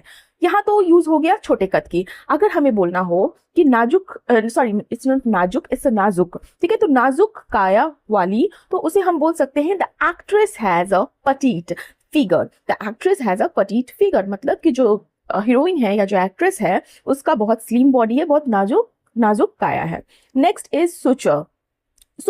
सुचर वर्ड इज, इसे आप नाउन और एज अ वर्ब दोनों तरीके से यूज कर सकते हैं। मैं आपको समझाती हूँ किस तरीके से। देखो सूचर क्या होता है, अगर एज अ नाउन यूज कर रहे हैं तो सूचर का अर्थ होता है टांका या सर्जिकल टांका। जैसे आपका कहीं कट फट जाता है तो डॉक्टर्स आपको टाके लगाते हैं ना, उसे हम सूचर बोलेंगे। और एज अ वर्ब अगर हम यूज करते हैं तो ऑब्वियसली एक्शन इन्वॉल्व होगा, तो उसका अर्थ होता है टाका लगाना या सिलना, किसी चीज को सिलना। तो टाका लगाना वो भी वही होता है ना, सिलना। तो जब किसी घाव को, किसी वुंड को, किसी कट को ठीक करने के लिए डॉक्टर धागे से सिलते हैं तो उसे हम कहते हैं सुचर। टाके को हम क्या कहेंगे, सुचर। समझ आया? तो in English stitch used to close a cut और टू स्यू, सिलना अ वुंड क्लोज्ड।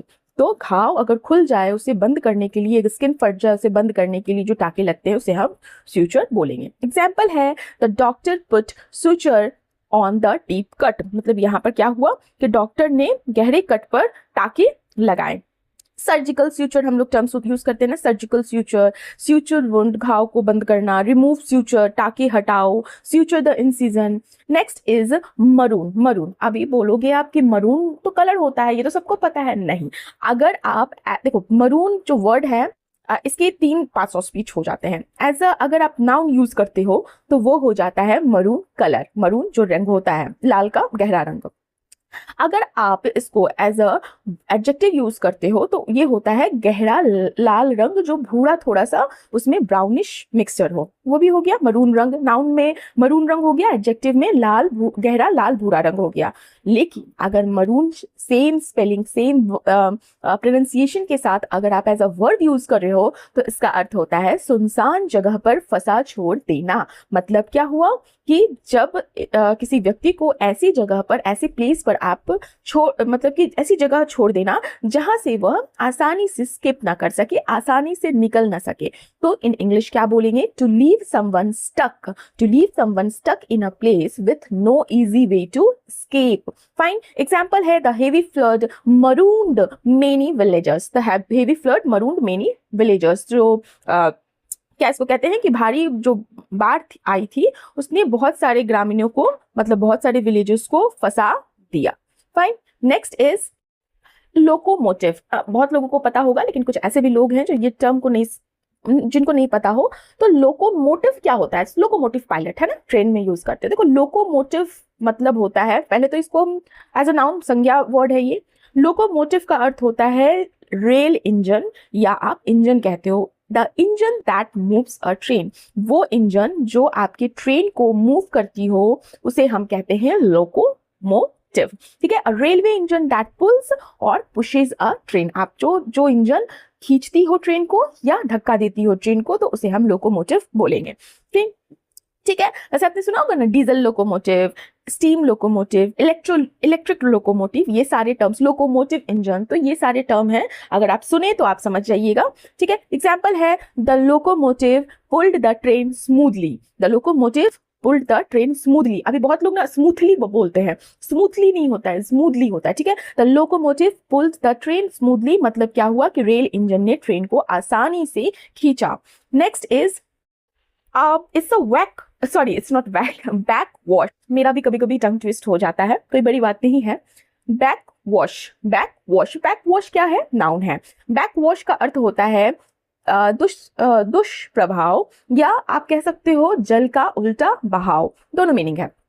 ठीक है, दुष्प्रभाव भी बोल सकते हो, और जल जब पानी जो है उल्टा बहने लगे तो वहां पे आप बैकवॉश बोल सकते हो। मैं आपको एग्जांपल के थ्रू दोनों मीनिंग समझाऊंगी। जैसे यहाँ पर है a negative result of something और वाटर फ्लोइंग बैक। देखो बैकवॉश का अर्थ क्या होता है कि कोई घटना होती है, कोई इंसिडेंट होता है, कोई डिसीजन है या कोई भी काम है, उसका आफ्टर इफेक्ट या रिपरकशन जिसे आप बोलते हो ना, दुष्प्रभाव या प्रतिक्रिया से होता है बैकवॉश, हम उसे बोलते हैं। और यहाँ पर इसका मीनिंग ये भी होता है कि जब आप पानी के रिवर्स फ्लो के लिए रिवर्स फ्लो को बोलते हो तो वहां पे भी हम बैक वॉश बोल सकते हैं। समझ में आया? तो आफ्टर इफेक्ट या रिपरकशन किसी चीज को लेकर होता है तो वहां पे भी हम बैक वॉश यूज करेंगे, और अगर फ्लो रिवर्स फ्लो है ऑफ वाटर तो हम वहां पे भी बैक वॉश का यूज करेंगे। एग्जाम्पल क्या है, इंग्लिश में मीनिंग है a negative result of something और वाटर फ्लोइंग बैक। एग्जाम्पल है the company faced the back wash of its poor decision, मतलब क्या हुआ कि कंपनी को अपने गलत फैसले का रिपरकशन या बैकवॉश झेलना पड़ा, दुष्प्रभाव झेलना पड़ा। यहाँ पे मीनिंग क्या हो गया, दुष्प्रभाव। यहाँ पे जल से रिलेटेड, पानी से रिलेटेड नहीं है मीनिंग। आई होप आप लोगों को समझ में आ रहा हो, अगर आ रहा है तो एक लाइक करते हुए जाइएगा। हमारा अगला वर्ड है log rolling. Log rolling is a noun और इसका अर्थ होता है पारस्परिक समर्थन, या आप कह सकते हो स्वार्थ के लिए आपसी सौदेबाजी, लेन देन की राजनीति जिसे आप बोलते हो बहुत ही बेसिक में। ठीक है, तो लॉग रोलिंग का मतलब होता है कि म्यूचुअल डील जब आप करते हो, म्यूचुअल सपोर्ट करते हो, कभी कभी सेल्फ इंटरेस्ट की वजह से या अपने पर्सनल प्रॉफिट की वजह से दोनों लोग या जिनके बीच में हो रहा है, तो वहां पे हम लॉग रोलिंग बोलते हैं। तो दो या दो से अधिक लोग जब एक दूसरे का कहते हैं ना कि सेल्फ इंटरेस्ट होता है और उसके लिए एक दूसरे का सपोर्ट करते हैं, तो इसका जो जनरली हम यूज करते हैं ना, इस तरह के वर्ड आपको न्यूज़पेपर में देखने को मिलेंगे, लेजिस्लेचर में, पॉलिटिक्स में जनरली देखने को मिलेंगे, लॉग रोलिंग। ठीक है, पारस्परिक समर्थन, स्वार्थ के लिए आपसी सौदेबाजी, लेन देन की राजनीति, या इंग्लिश में बोले तो an agreement where people support each other to get personal benefit. ध्यान रखिएगा, पर्सनल बेनिफिट, सपोर्ट, ऐसा सपोर्ट जिसमें एक दूसरे का लाभ हो। फाइन, एग्जाम्पल है the committee was accused of log rolling for personal gain. जो कमिटी है, जिसे आप हिंदी में समिति बोलते हो, तो समिति पर पर्सनल प्रॉफिट मतलब निजी लाभ के लिए लॉग रोलिंग, पारस्परिक समर्थन करने का आरोप लगा। किस पे लगा? कमिटी पे लगा। Next is tail wind. Tail wind मतलब क्या होता है? ऐसी हवा जिसकी पूछो नहीं।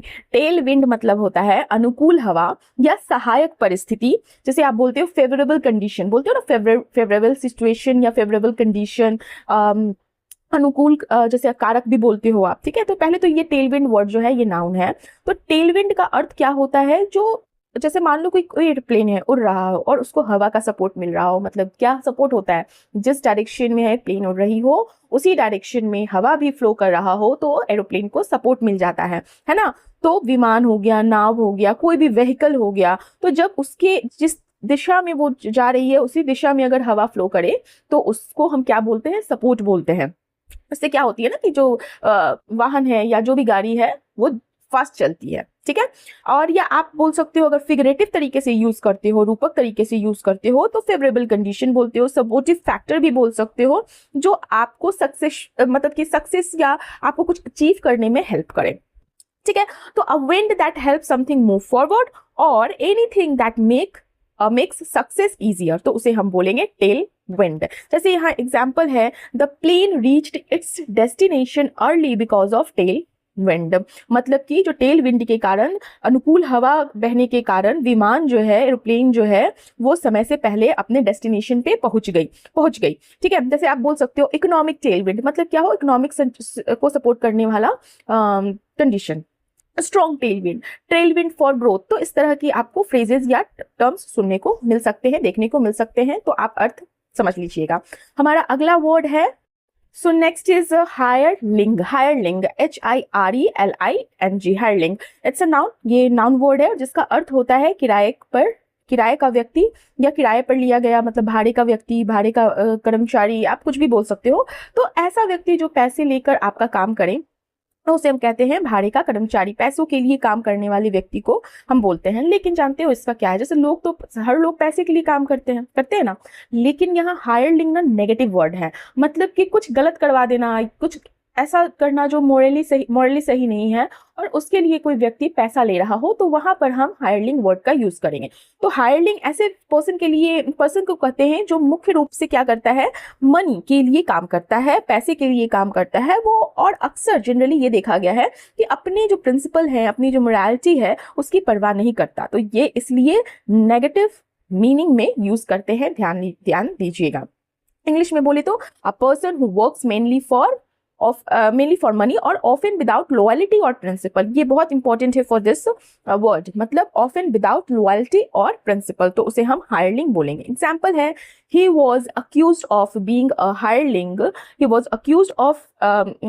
hireling with no loyalty, उस पर लॉयल्टी के बिना, निष्ठा के बिना, पैसों के लिए काम करने वाले व्यक्ति होने का आरोप लगा। तो व्यक्ति जो बिना मोरालिटी प्रिंसिपल के भी पैसों के लिए सिर्फ काम कर दे, तो उसे हम हायरलिंग बोलेंगे। हायरलिंग क्यों बोलेंगे उसे हम, क्योंकि, और ये नाउन है, ये व्यक्ति के बारे में बात हो रही है। Rake, fine. Parts of speech as a noun और एज अ वर्ब दोनों तरह से हम यूज कर सकते हैं। और रेक का अर्थ होता है मलबा या बर्बाद वस्तु। बर्बाद वस्तु मतलब क्या होता है, वैसी वस्तु, वैसा चीज जो अभी अब आगे यूज ना हो सके। तबाह हुई चीज को भी आप रेक बोलते हो। एज अ वर्ब आप बोलते हो, किसी को अगर बर्बाद करना है तो वहां पर आप रेक का यूज कर सकते हो। नष्ट कर देना, वहां पर रेक का यूज कर सकते हो। तो देखो नाउन और उसमें क्या डिफरेंस है, verb as a noun parts of speech और as a verb parts of speech में। अगर मलबा खंडहर है, बर्बाद वस्तु है, तो वहां पर वो हो गया रेक एज अ नाउन। अगर यहाँ पर ये मीनिंग होता है बर्बाद कर देना, तबाह करना, नष्ट कर देना, तो वो एज अ वर्ब काउंट होगा। ठीक है, समझ आया डिफरेंस। तो रेक का अर्थ होता है किसी वस्तु, कोई व्हीकल हो या कोई बिल्डिंग हो, कोई प्लान हो, कोई जीवन किसी की लाइफ पूरी तरह जब सीवियरली डैमेज्ड हो जाए, डिस्ट्रॉय हो जाए, तो वहां पर हम रेक वर्ड का यूज कर सकते हैं। जनरली ये वर्ड आपको देखने को मिलेगा न्यूज़पेपर्स वगैरह में, एक्सीडेंट्स में या नेचुरल डिजास्टर्स वगैरह में आपको ये वर्ड यूज होता हुआ दिखेगा। ठीक है, जब आर्थिक, इकोनॉमिकल या पॉलिटिकल नुकसान के कॉन्टेक्स्ट में भी आप इसको देखोगे। किसको? रेक को। फाइन। तो इंग्लिश में बोले तो टू बैडली डैमेज और डिस्ट्रॉय समथिंग और a badly damaged thing as a verb. Fine, तो इसको हम रेक यूज करेंगे। एग्जाम्पल क्या है? The powerful storm wrecked several houses। The powerful storm जो है, तेज तूफान ने कई घरों को तबाह कर दिया, डिस्ट्रॉय कर दिया या डैमेज पहुंचा दिया। तो रेक का अर्थ समझ में आया। Next word is big grudge. ठीक है, बिग ग्रज का अर्थ होता है, first of all its parts of speech is verb. ठीक है, क्रिया जैसा यूज होता है, क्रिया है ये। बिग ग्रज का अर्थ होता है ईर्ष्या करना, किसी को अनिच्छा से देना। अच्छा, ग्रज का मतलब जानते हो ना? ग्रज मत रखो अपने अंदर, कहते हैं ना एक तरह से दुश्मनी होता है, तो यहाँ पे उसी से आप रिलेटेड याद रख सकते हो बिग ग्रज। बिग ग्रज का अर्थ होता है ईर्ष्या करना, किसी को अनिच्छा से किसी चीज को देना, किसी के सुख में या किसी के सफलता से जेलस फील करना, जलना, तो उसे हम बोलेंगे begrudge, ठीक है। तो जब आप किसी व्यक्ति को कोई चीज मन से नहीं देते हैं, मतलब गिव अनविलिंगली, ओके, या आप किसी के सक्सेस से जलते हैं, उसकी खुशी से या उसके हैप्पीनेस से, उसकी प्रिविलेज से ईर्ष्या करते हैं। ईर्ष्या का इंग्लिश क्या होता है? एनवी, ENVY करना। तो उसको हम वहां पर हम begrudge का यूज करेंगे, और ये वर्ड आपको तब यूज होता हुआ दिखेगा जब कोई व्यक्ति दूसरे को मिली कोई सक्सेस से या उसकी कोई अचीवमेंट से या उसके कोई प्रॉफिट को देखकर खुश नहीं हो, तो वहां पर हम begrudge का यूज करते हैं। मैं बहुत सारे चीजों को लेकर आपको इसलिए समझाती हूँ तो आपको याद रहे रखने में प्रॉब्लम ना हो। इंग्लिश में बोले तो टू एनवे समवन और to give something unwillingly. Fine, example है ही begrudged, माफ कीजिएगा, he begrudged the employees their bonus. क्या हुआ इसका अर्थ? इसका अर्थ ये हुआ कि उसने कर्मचारियों को, मतलब उसने एम्प्लॉयज को बोनस अनिच्छा से दिया, विलिंगनेस के साथ नहीं दिया, अनिच्छा से दिया, उसका मन नहीं था, फिर भी उसे देना पड़ा। Next one is capitulate. Capitulate is a verb. इसका अर्थ होता है आत्मसमर्पण करना या हार मान लेना। Capitulate, to stop resisting, to stop, किसी चीज के लिए आप लड़ रहे हो, रेजिस्ट कर रहे हो, और वो चीज जब आप रोक देते हो, इसका मतलब क्या होता है? आप हार मान गए। तो to stop resisting and accept defeat और डिमांड्स इज कॉल्ड कैपिचुलेट, ठीक है। हिंदी में समझ आया? दबाव के आगे झुक जाना कह सकते हो। तो किसी वॉर में कोई कॉन्फ्लिक्ट हो, किसी तरह की प्रॉब्लम हो, किसी तरह का डिस्प्यूट हो, कोई आप पे प्रेशर कर रहा हो, आप पे दबाव बना रहा हो, मेंटली, फिजिकली, तो उसके सामने अंततः जब आप हार मान लेते हो, गिव अप कर देते हो या सरेंडर कर देते हो, तो वहां पर हम कैपिचुलेट वर्ड का यूज करेंगे। एग्जाम्पल है after days of fighting the army capitulated. After days of fighting the army capitulated, मतलब कि बहुत दिनों की लड़ाई के बाद जो आर्मी थी, जो सेना थी, उसने आत्मसमर्पण कर दिया। यहाँ पे कैपिचुलेट मतलब क्या हुआ? हार मान लिया, आत्मसमर्पण कर दिया, सरेंडर कर दिया। फाइन, तो कैपिचुलेट का समझ में आया। ये सब जो है ना एडवांस वर्ड है। एडवांस वर्ड मतलब यहाँ पे हम सरेंडर भी बोल सकते हैं, बट एडवांस वर्ड में हम यहाँ पे कैपिचुलेट बोलेंगे। नेक्स्ट वन इज इम्बेसिलिटी, ठीक है। इम्बेसिलिटी इज अ नाउन। इम्बेसिलिटी का अर्थ होता है मूर्खता, या आप कह सकते हो बुद्धिहीनता या अत्यंत बेवकूफी। मतलब क्या हुआ? एक्सट्रीम फुलिशनेस, बुद्धिहीनता, लैक ऑफ इंटेलिजेंस, या आप कह सकते हो बहुत फुलिश बिहेवियर। कहते हैं ना बहुत व्यक्ति ऐसा करते हैं, बहुत ज़्यादा फुलिश बिहेवियर करते हैं। या आप मॉडर्न इंग्लिश में यह वर्ड ऑफेंसिव तरीके से लेते हैं। ऑफेंसिव इज मतलब क्या होता है? अपमानजनक तरीके से माना जाता है। इसलिए जैसे न्यूज़पेपर वगैरह में या फॉर्मल राइटिंग में इसका यूज अगर आप करते हो तो ध्यानपूर्वक करें, ठीक है। तो इम्बेसिलिटी का अर्थ क्या हो गया? मूर्खता, बुद्धिहीनता, अत्यंत बेवकूफी वाला कार्य, एक्सट्रीम फुलिशनेस और लैक ऑफ गुड जजमेंट या very poor judgement. Fine, according to reports the authorities issued clear guidelines to avoid such imbecility. मतलब क्या हुआ कि अकॉर्डिंग टू, समाचारों के अनुसार, अकॉर्डिंग टू रिपोर्ट्स या रिपोर्ट्स के अनुसार अधिकारियों ने ऐसी मूर्खतापूर्ण से बचने, घोर मूर्खता से बचने के लिए यह आदेश दिया, ठीक है, गाइडलाइंस दिया, निर्देश दिया भी बोल सकते हो, जारी किया। Next one is it's lopsided is adjective, ठीक है। लॉपसाइडेड का अर्थ होता है असंतुलित या एक तरफा, कभी एक तरफा जैसे बैलेंस नहीं बना पाना, ठीक है। नॉट बैलेंस्ड और नॉट इवन हो, टेढ़ा मेढ़ा हो, एक साइड झुका ज़्यादा हो, एक साइड उठा ज़्यादा हो, या आप कह सकते हो असमान, मतलब कि असमान, सिमिलर नहीं है, असमान है, तो उसे आप लॉपसाइडेड बोलोगे। तो ऐसा कोई सिचुएशन भी आप सिचुएशन के लिए भी बोल सकते हो, कोई वस्तु के लिए भी बोल सकते हो, किसी तरह के डिसीजन के लिए भी बोल सकते हो, तो कोई व्यवस्था हो किसी तरह का कुछ भी, ठीक है। तो जो बैलेंस्ड ना हो, मतलब एक तरफ अधिक झुकी हो, जैसे अगर आप डिसीजन की बात कर रहे हो तो एक तरफा डिसीजन, या असमान, अनइवन हो, तो वहां पर हम लोपसाइडेड वर्ड का यूज कर सकते हैं। इसका आप जनरली ना वर्ड ये यूज करते हुए दिखा होगा आपको, यूज होता हुआ दिखा होगा आपको इलेक्शंस में, मैच में, किसी तरह का एग्रीमेंट में, कोई डिस्प्यूट हो रहा है, कोई आर्ग्यूमेंट हो रहा है, या फैक्ट्स फिगर्स में, तो ये सब ये वर्ड यूज होते हैं। क्या मतलब हुआ? असंतुलित, एक तरफा, टेढ़ा मेढ़ा, नॉट बैलेंस्ड और इवन, या too much on one side भी आप बोल सकते हो, एक तरफ बहुत ज्यादा झुका, वहां पर भी आप लोप साइडेड बोल सकते हो। एग्जाम्पल है द इलेक्शन रिजल्टेड इन अ लोप sided victory for the party. क्या हुआ कि जो इलेक्शन है उसमें मतलब कि जो लोप sided victory for the ruling party, मतलब एक तरफा जीत मिली, इसका अर्थ ये हुआ।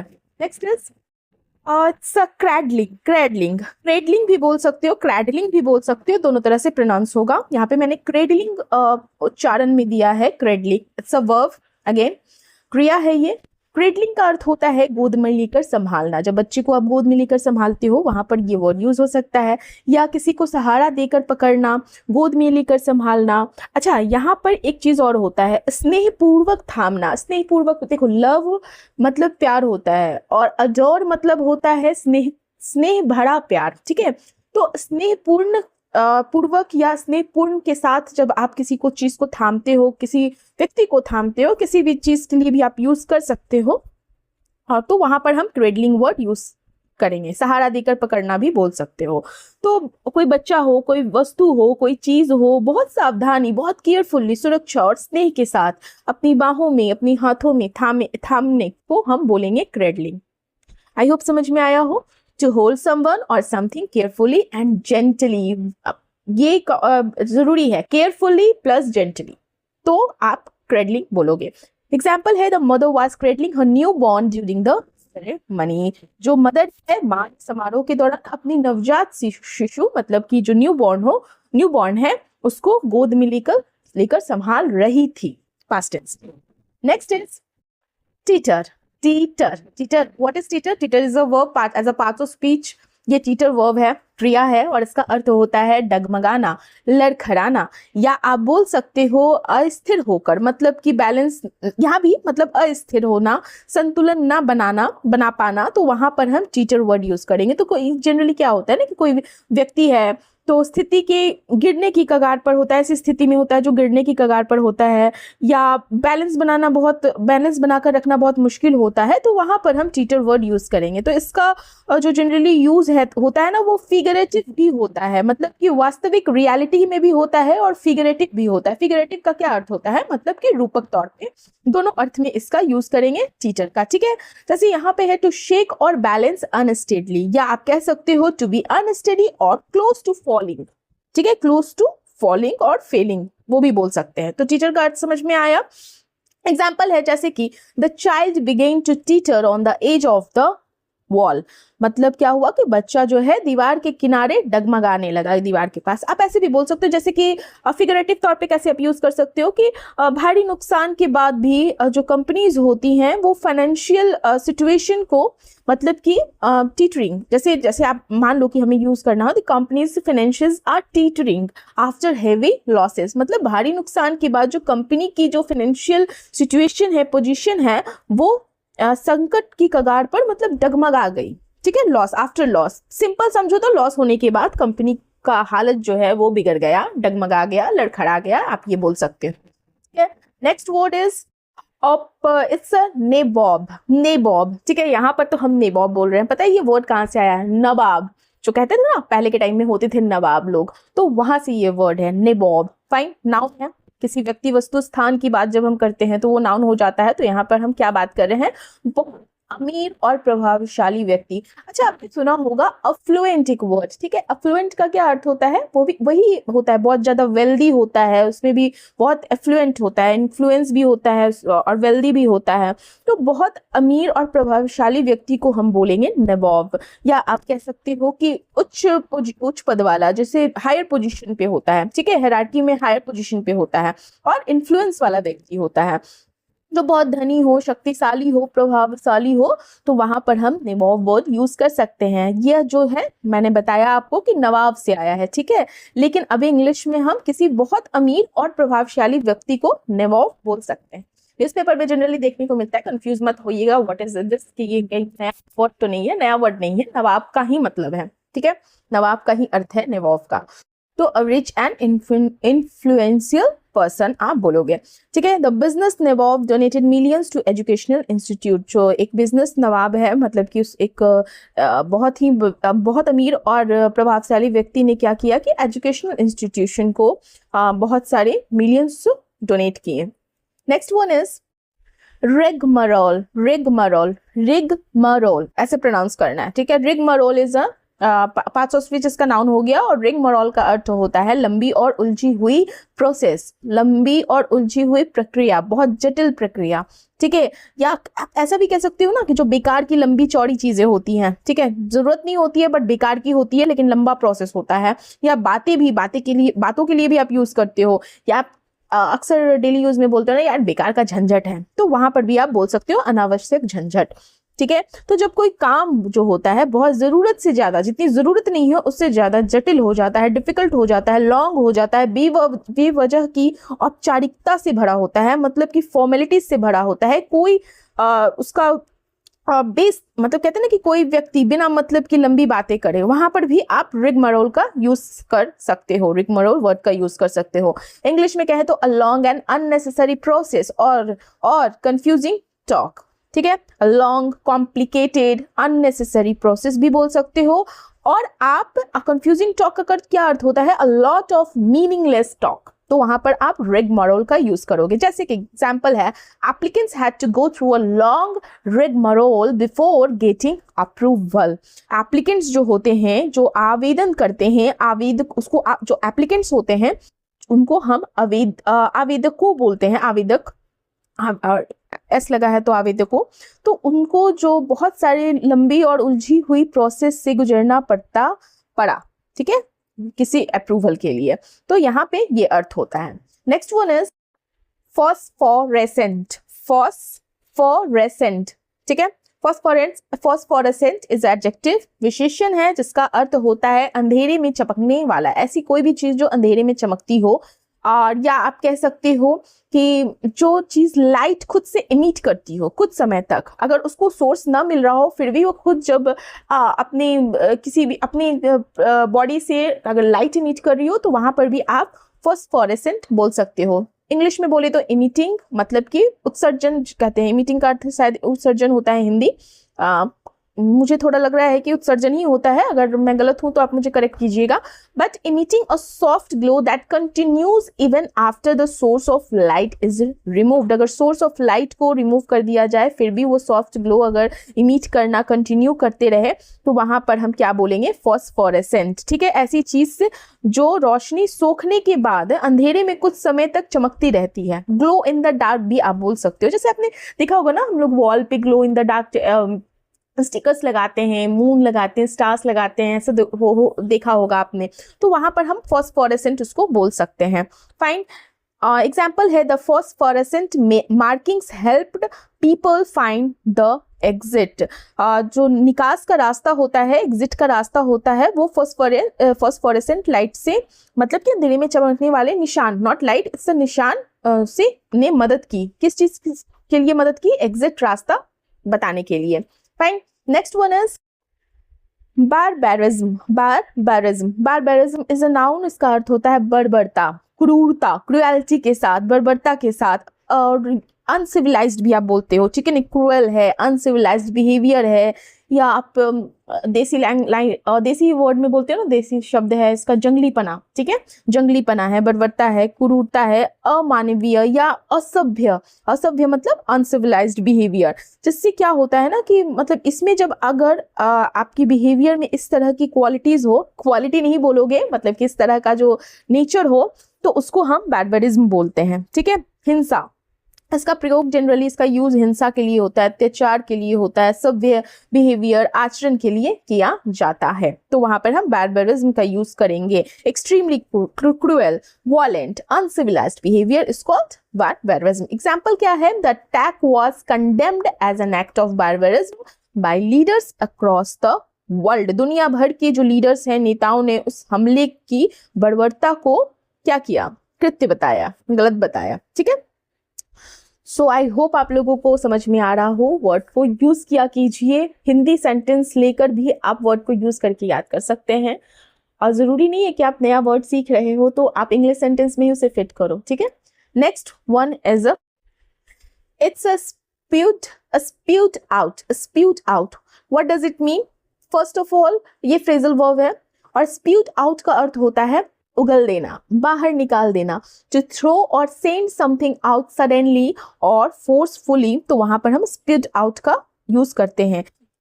जैसे कि मान लो कि हमें यूज करना हो, आपने सुना होगा ज्वालामुखी जो है, ज्वालामुखी मतलब वोल्केनो जो है, कई घंटों तक स्पीड आउट होती रही, मतलब कि उसका गर्म जो लावा है, गर्म लावा वो निकलता रहा, उगलता रहा, वोल्केनो गर्म लावा। तो वहां पे भी हम स्प्यूड आउट का यूज कर सकते हैं। यहाँ पे जो मैंने एग्जांपल लिया है, he spewed out angry words during the argument. अभी देखिए यहाँ पे कैसे यूज हो रहा है, मतलब कि जो आर्ग्यूमेंट हो रही थी, ड्यूरिंग द आर्ग्यूमेंट उसने गुस्से में बहुत सारे गलत शब्द, एंग्री वर्ड्स स्प्यूट आउट किए, मतलब कि उगल दिए। कहते हैं ना बहुत गंदे शब्द या बहुत खराब शब्द तुमने उगले अपने गुस्से के दौरान, तो वहां पर भी हम स्प्यूट आउट का यूज कर सकते हैं। अच्छा, एक वर्ड और, एक सेंटेंस और लेती हूँ मैं। जैसे कि मान लो कि टूटी हुई कोई पाइप है, उसकी तरफ से पानी बाहर निकल रहा है, तो वहां पर भी हम यूज कर सकते हैं the broken pipe spewed out water everywhere, ऐसे भी हम यूज कर सकते हैं। तो समझ आया स्प्यूट आउट का क्या अर्थ हुआ,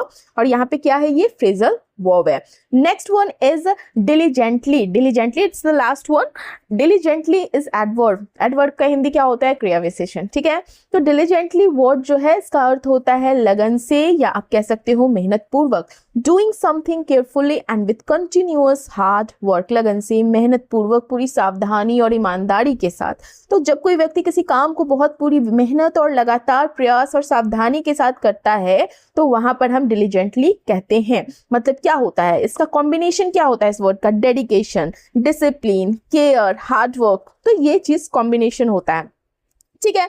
तो कोई भी कार्य जब आप डेडिकेशन के साथ करते हो, डिसिप्लिन में रह के करते हो, केयरफुली करते हो, हार्ड वर्क भी उसमें होता है, तो वहां पर हम डिलीजेंटली वर्ड यूज करते हैं। Doing something with great care, ठीक है, doing something with consistent effort, मतलब लगातार, विथ डेडिकेशन, तो वहां पर हम डिलीजेंटली वर्ड यूज करेंगे। आई होप आपको समझ में आया हो। देखिए एग्जाम्पल यहाँ पे, he studied diligently so he passed the examination, उसने लगन से, मेहनत पूर्वक पढ़ाई की, इसलिए वह एग्जाम को पास कर गया, ठीक है। अच्छा देखिए, डिलीजेंटली तो एडवर्ब हो गया, मैंने आपको बताया है मोस्ट ऑफ द टाइम अगर लास्ट में एलवाई लगा रहता है तो वो एडवर्ब होता है। अभी यहीं पे अगर डिलीजेंट रहता तो वो क्या होता है, एडजेक्टिव होता है, ठीक है। डिलीजेंस होता तो क्या होता है, वो नाउन होता है, अर्थ सेम है। वहां पे क्या हुआ, मेहनत पूर्वक, अगर एडवर्ब यूज कर रहे हो तो मेहनत पूर्वक, जबकि आप डिलीजेंट एज एडजेक्टिव यूज कर रहे हो तो उसका अर्थ होता है मेहनती, परिश्रमी। तो ये सब डिफरेंस है, इसलिए मैं आपको बोलती हूँ कि पार्ट्स ऑफ स्पीच भी आप याद रखिए, डेली वर्ड्स सीखिए। एक दो ही आप रिटेन कर पा रहे हो तो बहुत अच्छी बात है आपकी कम्युनिकेशन के लिए, आपकी जो भी चीज की आप कॉम्पिटिटिव एग्जाम की अगर प्रिपरेशन करते हो उन सब चीजों के लिए, ठीक है। मतलब इट बिकम्स यू।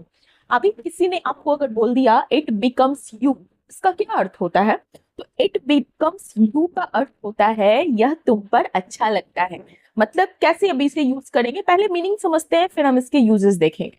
देखिए, यह तुम पर अच्छा लगता है, या आप ये कहते हैं ना यह तुम पर फबता है, या यह तुम्हारी, ये जब तुम पहनते हो तो ये तुम्हारी शोभा या ब्यूटी बढ़ा देती है, तो इसके लिए हम इस इडियम का यूज करते हैं it becomes you. Fine, used to say that something looks good on someone or suits them well, ये हमारा इंग्लिश मीनिंग हो गया।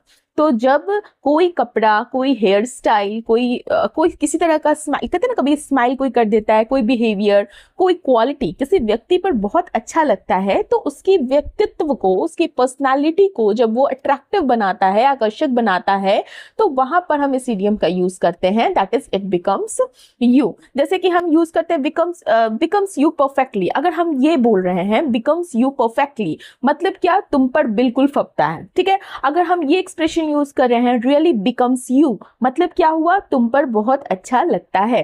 अगर हम बोल रहे हैं बिकम्स यू वेल, मतलब तुम पर अच्छा लगता है, तो इसका अर्थ क्या हुआ, मतलब कि कहीं भी अगर इस तरह से बोला गया हो तो आप समझ जाइए कि फबता है, अच्छा लगता है, यही मीनिंग है। फाइन, एग्जाम्पल देखते हैं। That blue dress becomes you, मतलब क्या हुआ, यहाँ पे मैंने हिंदी में भी ब्रैकेट में डाल रखा है ताकि लोगों को अगर याद करने में इजी हो। तो that blue dress becomes you, मतलब कि वह जो ब्लू ड्रेस है तुम पर अच्छी लगती है। Next is हिप्स praise. हिप्स प्रेज आज सोनम वांगचुक का एक आर्टिकल था जिसमें ये फ्रेज यूज किया गया था, हिप्स प्रेज। हिप्स प्रेज का अर्थ होता है बहुत अधिक प्रशंसा करना, बहुत अधिक प्रशंसा करना। मतलब क्या हुआ कि जब आप किसी की बहुत अधिक प्रशंसा करते हैं, जब किसी व्यक्ति के, किसी काम की, किसी अचीवमेंट की बहुत ज्यादा और खुलकर प्रशंसा की जाती है तो उसे हम हिप्स प्रेज कहते हैं। ठीक है, इंग्लिश में क्या बोले, to give a lot of praise, to give a lot of praise और टू प्रेज हाईली। फाइन, समझ आया मैं क्या बोलना चाहती हूँ। तो जब किसी की आप खुलकर प्रेज करते हैं, टू प्रेज हाईली, बहुत ज्यादा प्रशंसा करना, खुलकर प्रशंसा करने को हम हिप्स प्रेज के थ्रू बोलेंगे। जैसे कि अगर हमें बोलना है हिप्स प्रेज ऑन अ प्लेयर, ठीक है, हिप्स praise on her team, हिप्स praise on the student. तो इस तरह से मतलब उन सबकी खूब तारीफ हुई, खूब प्रशंसा हुई। एग्जाम्पल क्या है, the coach heaped praise on the young player after the match. जो मैच के बाद कोच जो थे उन्होंने युवा खिलाड़ी, यंग प्लेयर्स की भर भर कर प्रशंसा की, या आप ऐसे कह सकते हो खुलकर प्रशंसा की। हमारा अगला वर्ड है, it's a phrase not a word, it's a statutory timeline. Statutory timeline का अर्थ होता है कानून द्वारा निर्धारित समय सीमा, कानून द्वारा निर्धारित टाइम लिमिट, या आप ऐसे भी बोलते हो हिंदी में वैधानिक समय सीमा। ठीक है, अभी ये क्या होता है, देखो स्टैट्यूटरी टाइमलाइन वह समय सीमा होती है, वह टाइम लिमिट होती है जो किसी कानून के तहत तय की गई हो, या आप कह सको कि जिसका पालन करना लॉ के लीगली अनिवार्य हो। अनिवार्य मतलब मैंडेटरी होता है, तो उसको हम स्टैट्यूटरी टाइमलाइन बोलेंगे। इंग्लिश में कहे तो time limits that are set by law and must be followed. ठीक है, समझ में आया। जैसे हम बोलते हैं ना कि लीगली, मतलब कि लीगली प्रिस्क्राइब डेडलाइंस जिसे आप बोल सकते हो, या लीगली प्रिस्क्राइब टाइम लिमिट्स। ठीक है, ये आप बोल सकते हो जिसके अंदर आपको एक्शन या वो कोई भी प्रोसेस कंप्लीट करनी होगी। समझ आया स्टैट्यूटरी टाइमलाइन का अर्थ। ठीक है, मैं आपको बहुत अच्छे से बताऊंगी, बार बार बताऊंगी ताकि आपको याद हो जाए। तो स्टैट्यूटरी टाइमलाइन, जैसे स्टैट्यूटरी टाइमलाइंस फॉर फाइलिंग होता है, स्टैट्यूटरी टाइमलाइंस फॉर इन्वेस्टिगेशन आप बोलते हो। इस तरह के लाइंस आपको सेंटेंस या फ्रेजेस या वर्ड मिल सकते हैं सुनने को। Statutory timelines for timelines under the law, ये भी आप सुनने को आपको मिल सकता है। ठीक है, एग्जाम्पल है the department must complete the inquiry within the statutory timelines. विभाग को, डिपार्टमेंट को स्टैट्यूटरी टाइमलाइन मतलब कानून द्वारा निर्धारित समय सीमा के भीतर के अंदर जांच जो है, इन्वेस्टिगेशन जो है वो पूरी करनी होगी। Out, lashing out phrasal verb होता है, और लैशिंग आउट का अर्थ होता है तीखी प्रतिक्रिया देना, मतलब हार्श रिएक्शन, गुस्से में हमला बोलना। तो गुस्से में जब आप हमला बोलते हो, तीखी प्रतिक्रिया देते हो, कठोर शब्दों से जब आप किसी को क्रिटिसाइज करते हो तो वहां पर हम लैशिंग आउट बोलते हैं। इस फ्रेज क्या मतलब हुआ कि जब कोई पर्सन जो है गुस्से में, निराशा में या झंझलाहट में किसी पर ऐसे वर्ड्स का यूज करे, ऐसे बिहेवियर, उसके साथ ऐसा बिहेव करे, ऐसा व्यवहार करे जिससे हमला लगे, तीखी आलोचना सामने वाले की करे, तो वहां पर हम लैशिंग आउट यूज करेंगे, फ्रेजल वर्ब। ठीक है, to suddenly express anger by attacking, criticize, speaking harshly to someone is called lashing out। जैसे हम बोलते हैं ना लैश आउट verbally, मतलब क्या हुआ, तीखे शब्दों पर में हमला करना। ठीक है, लैश आउट इन एंगर मतलब क्या हुआ, गुस्से में भड़क उठना, ये हुआ। जैसे कि ये सारे टर्म्स हैं, जैसे कि यहाँ पे जो क्या कहते हैं इसको, एग्जाम्पल है the minister lashed out at the opposition during the debate. तो यहाँ पे क्या कॉन्टेक्स्ट हुआ कि जो बहस के दौरान, डिबेट के दौरान जो मंत्री हैं, मिनिस्टर ने विपक्ष पर, अपोजिशन पर तीखी आलोचना की। हमारा अगला वर्ड है मिस एडवेंचर। मिस एडवेंचर का क्या अर्थ होता है, बहुत लोगों को पता होगा। देखो मिस एडवेंचर नाउन होता है, पहले तो ये समझ लेते हैं। संज्ञा है ये शब्द जिसका अर्थ होता है दुर्भाग्यपूर्ण घटना। दुर्भाग्यपूर्ण घटना, अनफॉर्चुनेट इंसिडेंट बोलते हैं, harmful incident caused by accident, या बैड जजमेंट और बैड लक भी जिसे आप बोल सकते हो, उसे हम मिस एडवेंचर बोलेंगे। सारे एडवांस वर्ड्स हैं। ठीक है, a bad or unlucky event that happens by accident, गलती से। गलती से मिस्टेक हो जाता है या ऐसा इंसिडेंट हो जाता है जो बहुत अनफॉर्चुनेट हो, तो वहां पर हम क्या बोलेंगे, मिस एडवेंचर। जैसे कहते हैं ना, अ ट्रेजिक मिस एडवेंचर मतलब दुखद दुर्भाग्यपूर्ण घटना।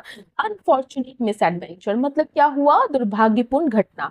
ठीक है, कभी कभी ऐसे बोलते हैं ना, डाई बाय मिस एडवेंचर मतलब कि दुर्घटनावश मृत्यु होना। तो इस तरह से आपको टर्म्स देखने को, एक्सप्रेशन देखने को मिलेंगे। एग्जाम्पल है यहाँ पर, the expedition ended in a tragic miss adventure. मतलब क्या हुआ कि जो अभियान है, एक्सपेडिशन का अंत जो हुआ एक ट्रेजिक मिस एडवेंचर मतलब दुखद दुर्घटना में हुआ। अच्छे से नहीं हुआ, दुखद दुर्भाग्यपूर्ण घटना मतलब कि दुखद दुर्घटना में हुआ। Next is it's a dialled in. Dialled in क्या है, डायल्ड इन भी फ्रेजल है, फ्रेजल वर्ब है। ठीक है, डायल्ड इन का अर्थ होता है क्या, डायल्ड इन का अर्थ होता है, ये इनफॉर्मल एक्सप्रेशन भी आप इसको एज अ यूज करते हैं। तो डायल्ड इन का अर्थ होता है पूरी तरह ध्यान केंद्रित करना या होना, मतलब पूरी तरह तैयार होना या पूरी तरह जाना किसी चीज से। तो जब कोई पर्सन किसी काम पर पूरी तरह ध्यान लगा देता है, या आप कह सकते हो पूरी तैयारी के साथ काम करता है, या आप कह सकते हो पूरी तरह फोकस में होता है, तो हम वहां पे बोलते हैं डायल्ड इन। जैसे कुछ कॉन्टेक्स्ट में इसका मीनिंग होता है, कुछ कॉन्टेक्स्ट में इसका मीनिंग ये भी हो सकता है, जैसे फोन या वीडियो के माध्यम से जुड़ना। ठीक है, फुल्ली फोकस्ड, ठीक है, completely focused, well prepared and full engaged in a task. समझ आया, तो ये हो गया डायल्ड इन। अगर मीनिंग नहीं पता होगा ना, कंफ्यूज हो जाओगे क्या मतलब है। तो to be fully focused on something और to join a meeting by phone. बहुत अच्छे से इसके कॉन्टेक्स्ट को समझिएगा। जैसे यहाँ पे एग्जाम्पल है, the team was dialled in before the final match. यहाँ का क्या, इसका क्या अर्थ होता है, यहाँ जो कॉन्टेक्स्ट है इसका अर्थ होता है फाइनल मैच से पहले टीम पूरी तरह फोकस में थी, पूरी तरह फोकस थी मैच खेलने से पहले। Next is commemoration. Commemoration is a word, ठीक है, नाउन है ये। इसका अर्थ होता है स्मरण, या आप कह सकते हो स्मृति समारोह, या आप कह सकते हो श्रद्धांजलि स्वरूप आयोजन। अभी ये क्या है, मतलब इतना हिंदी आप नॉर्मल बताइए। ठीक है, तो मैं नॉर्मल बताती हूँ, नॉर्मली बताती हूँ कि जब किसी भी कोई होता है ना पर्सन, बहुत महान पर्सन, बहुत बड़े व्यक्ति होते हैं, महत्वपूर्ण घटना कोई होती है, या विशेष कोई स्पेशल ओकेजन को याद करने और सम्मान देने के लिए कोई जब कार्यक्रम, कोई जो इवेंट ऑर्गेनाइज होता है, कोई सेरेमनी रखी जाती है, कोई आयोजन किया जाता है, तो वहां पर हम क्या यूज करते हैं, कमेमोरेशन। फाइन, एग्जाम्पल, इसका इंग्लिश क्या मीनिंग हो गया, अ सेरेमनी और event to remember and honour someone और समथिंग। देखो यहाँ पे एग्जाम्पल कैसे है, जैसे कि commemoration ceremony was held for the freedom fighters. क्या हुआ कि स्वतंत्रता के सेनानी जो थे उनके लिए स्मरण समारोह आयोजित किया गया, मतलब उन ऐसी सेरेमनी रखी गई जिनमें उन लोगों को याद किया गया। A commemoration ceremony, annual commemoration, in a commemoration of, मतलब ये सब टर्म्स आपको यूज करते हुए देखे होंगे या दिखेंगे या मिलेंगे। तो हमारा अगला वर्ड है, इट्स अगेंडाइजमेंट। अगेंडाइजमेंट, ठीक है, अगेंडाइजमेंट वर्ड जो होता है ना, ये नाउन है, और एक बात ध्यान रखिएगा, ये अमेरिकन इंग्लिश है। तो इसका अर्थ होता है महिमा मंडन। महिमा मंडन का मतलब क्या हो गया, जब कोई व्यक्ति बहुत ज्यादा शक्ति का या प्रतिष्ठा का बढ़ाना, किसी चीज का महिमा मंडन करना। तो जब कोई व्यक्ति, कोई ऑर्गेनाइजेशन, कोई देश अपनी शक्ति का, अपनी प्रतिष्ठा का, अपने प्रभाव का, इफेक्ट का, महत्व का, इंपॉर्टेंस बढ़ाने की कोशिश करता है, या कोई व्यक्ति अपनी ही बहुत ज्यादा अधिक प्रशंसा करता है, तो उसे हम कहते हैं क्या कहते हैं, एग्रेंडाइजमेंट। ठीक है, एग्रेंडाइजमेंट इसका है मेकिंग समवन और something seem more powerful, more important और ग्रेटर। फाइन, एग्जाम्पल क्या हो गया, जैसे कि the policy was design for political aggrandizement. अभी यहाँ पे जो कॉन्टेक्स्ट है ना, इसका अर्थ मैं बताती हूँ कि जो पॉलिसी है, जो यह नीति है, राजनीतिक शक्ति बढ़ाने के लिए बनाई गई थी। वॉज लगा है ना, तो इस पॉलिसी को इसलिए बनाया गया था ताकि राजनीतिक शक्ति बढ़े, मोर पावर मिले। ठीक है, हमारा अगला वर्ड है it's obscurity, obscurity, obscurity noun word है और इसका अर्थ होता है अस्पष्टता या कह सकते हो गुमनामी या अज्ञात अवस्था। ठीक है, तो ये सारे इसके हिंदी मीनिंग हो गया, मतलब समझते हैं। तो ऑब्सक्योरिटी का अर्थ होता है जब कोई बात समझने में कठिन हो, जब कोई बात, कोई व्यक्ति या कोई वस्तु बहुत ज़्यादा कम प्रसिद्ध हो, अज्ञात हो, गुमनामी में हो, तो वहां पर हम ऑब्सक्योरिटी वर्ड का यूज कर सकते हैं। ठीक है, the state of being unknown और नॉट क्लियर, जैसे कहते हैं ना लिव इन ऑब्सक्योरिटी मतलब गुमनामी में जीवन बिताना, या राइज फ्रॉम ऑब्सक्योरिटी मतलब गुमनामी से प्रसिद्ध हो जाना। ठीक है, जैसे कि हम यहाँ पे एग्जाम्पल देखते हैं, the singer rose from obscurity to become a national star, मतलब वह जो सिंगर है वो गुमनामी से निकलकर राष्ट्रीय नेशनल सितारा, नेशनल स्टार बन गया। Next word is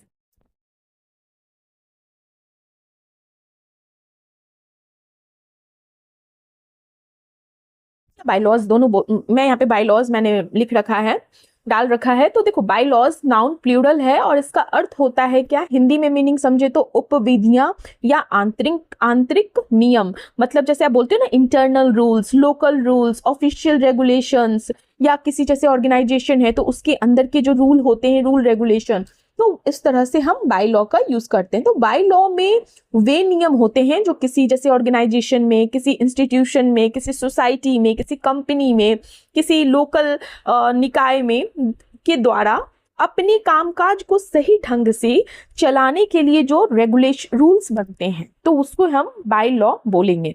fine, English में कहे तो rules made by an organisation और लोकल अथॉरिटी। फाइन, जैसे हम बोलते हैं ना फॉलो द बाय लॉज, मतलब क्या हुआ कि इंटरनल जैसे उपविधियां हो का पालन करना।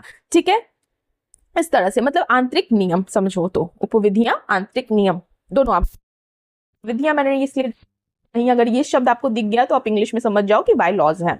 इंग्लिश में इसका एग्जाम्पल जैसे है, all members must follow the by laws of the society, सभी सदस्यों को सोसाइटी की जो आंतरिक नियम है वह उनका पालन करना चाहिए। Next is it's a reparation. Reparation क्या होता है, रेपरेशन का स्पेलिंग याद रखिएगा, मिस स्पेल्ड वर्ड में पूछा जाता है। रेपरेशन नाउन है और इसका अर्थ होता है क्षतिपूर्ति, क्षति की पूर्ति करना, या हर्जाना, या नाउन है तो हर्जाना भरना नहीं होगा, हर्जाना होगा, या नुकसान की भरपाई। ठीक है, या प्रायश्चित। तो जब किसी व्यक्ति, कोई संस्था, कोई देश या कोई भी किसी के भी द्वारा किए गए नुकसान, अन्याय या गलती की भरपाई, चाहे वो धन से हो, चाहे किसी सर्विस से हो, या किसी भी तरीके से की जाती है, तो वहां पर हम क्या बोलते हैं, रेपरेशन। जैसे आप नॉर्मली इंग्लिश में बोलते हो ना कंपनसेशन, या पेइंग फॉर डैमेज, या आप कहते हो ना रीपेमेंट, मतलब रीपेमेंट करना मतलब कि किसी को कंपनसेट करना, कंपनसेशन देना, या making up for a wrong, ये भी एक्सप्रेशन है, ये भी टर्म है, making up for a wrong. तो इंग्लिश में बोले तो मनी और help given to repair damage और correct wrong is called reparation. ठीक है, एग्जाम्पल देखिए, the company agreed to pay reparation to the affected families. ठीक है, क्या हुआ इसका अर्थ कि जो कंपनी ने है वो प्रभावित, मतलब कि जो भी फैमिलीज इफेक्ट हुई है, उसको क्षतिपूर्ति देने पर सहमति जताई, मतलब कि जो भी क्षति हुई है उसको उसकी भरपाई की जाएगी। तो रिपेरेशन का अर्थ समझ में आया। ठीक है, पे रिपेरेशन, वॉर रिपेरेशन, कहते हैं ना कि युद्ध से जो क्षतिपूर्ति होनी है, सिक रेपेरेशन, ये सारे एक्सप्रेशन। सो ये हमारा आज का लास्ट वर्ड था। किसी तरह का कोई डाउट हो तो कमेंट बॉक्स में कमेंट कीजिएगा। Thank you for watching, subscribe कीजिए, लाइक कीजिए, शेयर कीजिए और कमेंट जरूर कीजिए। बाय।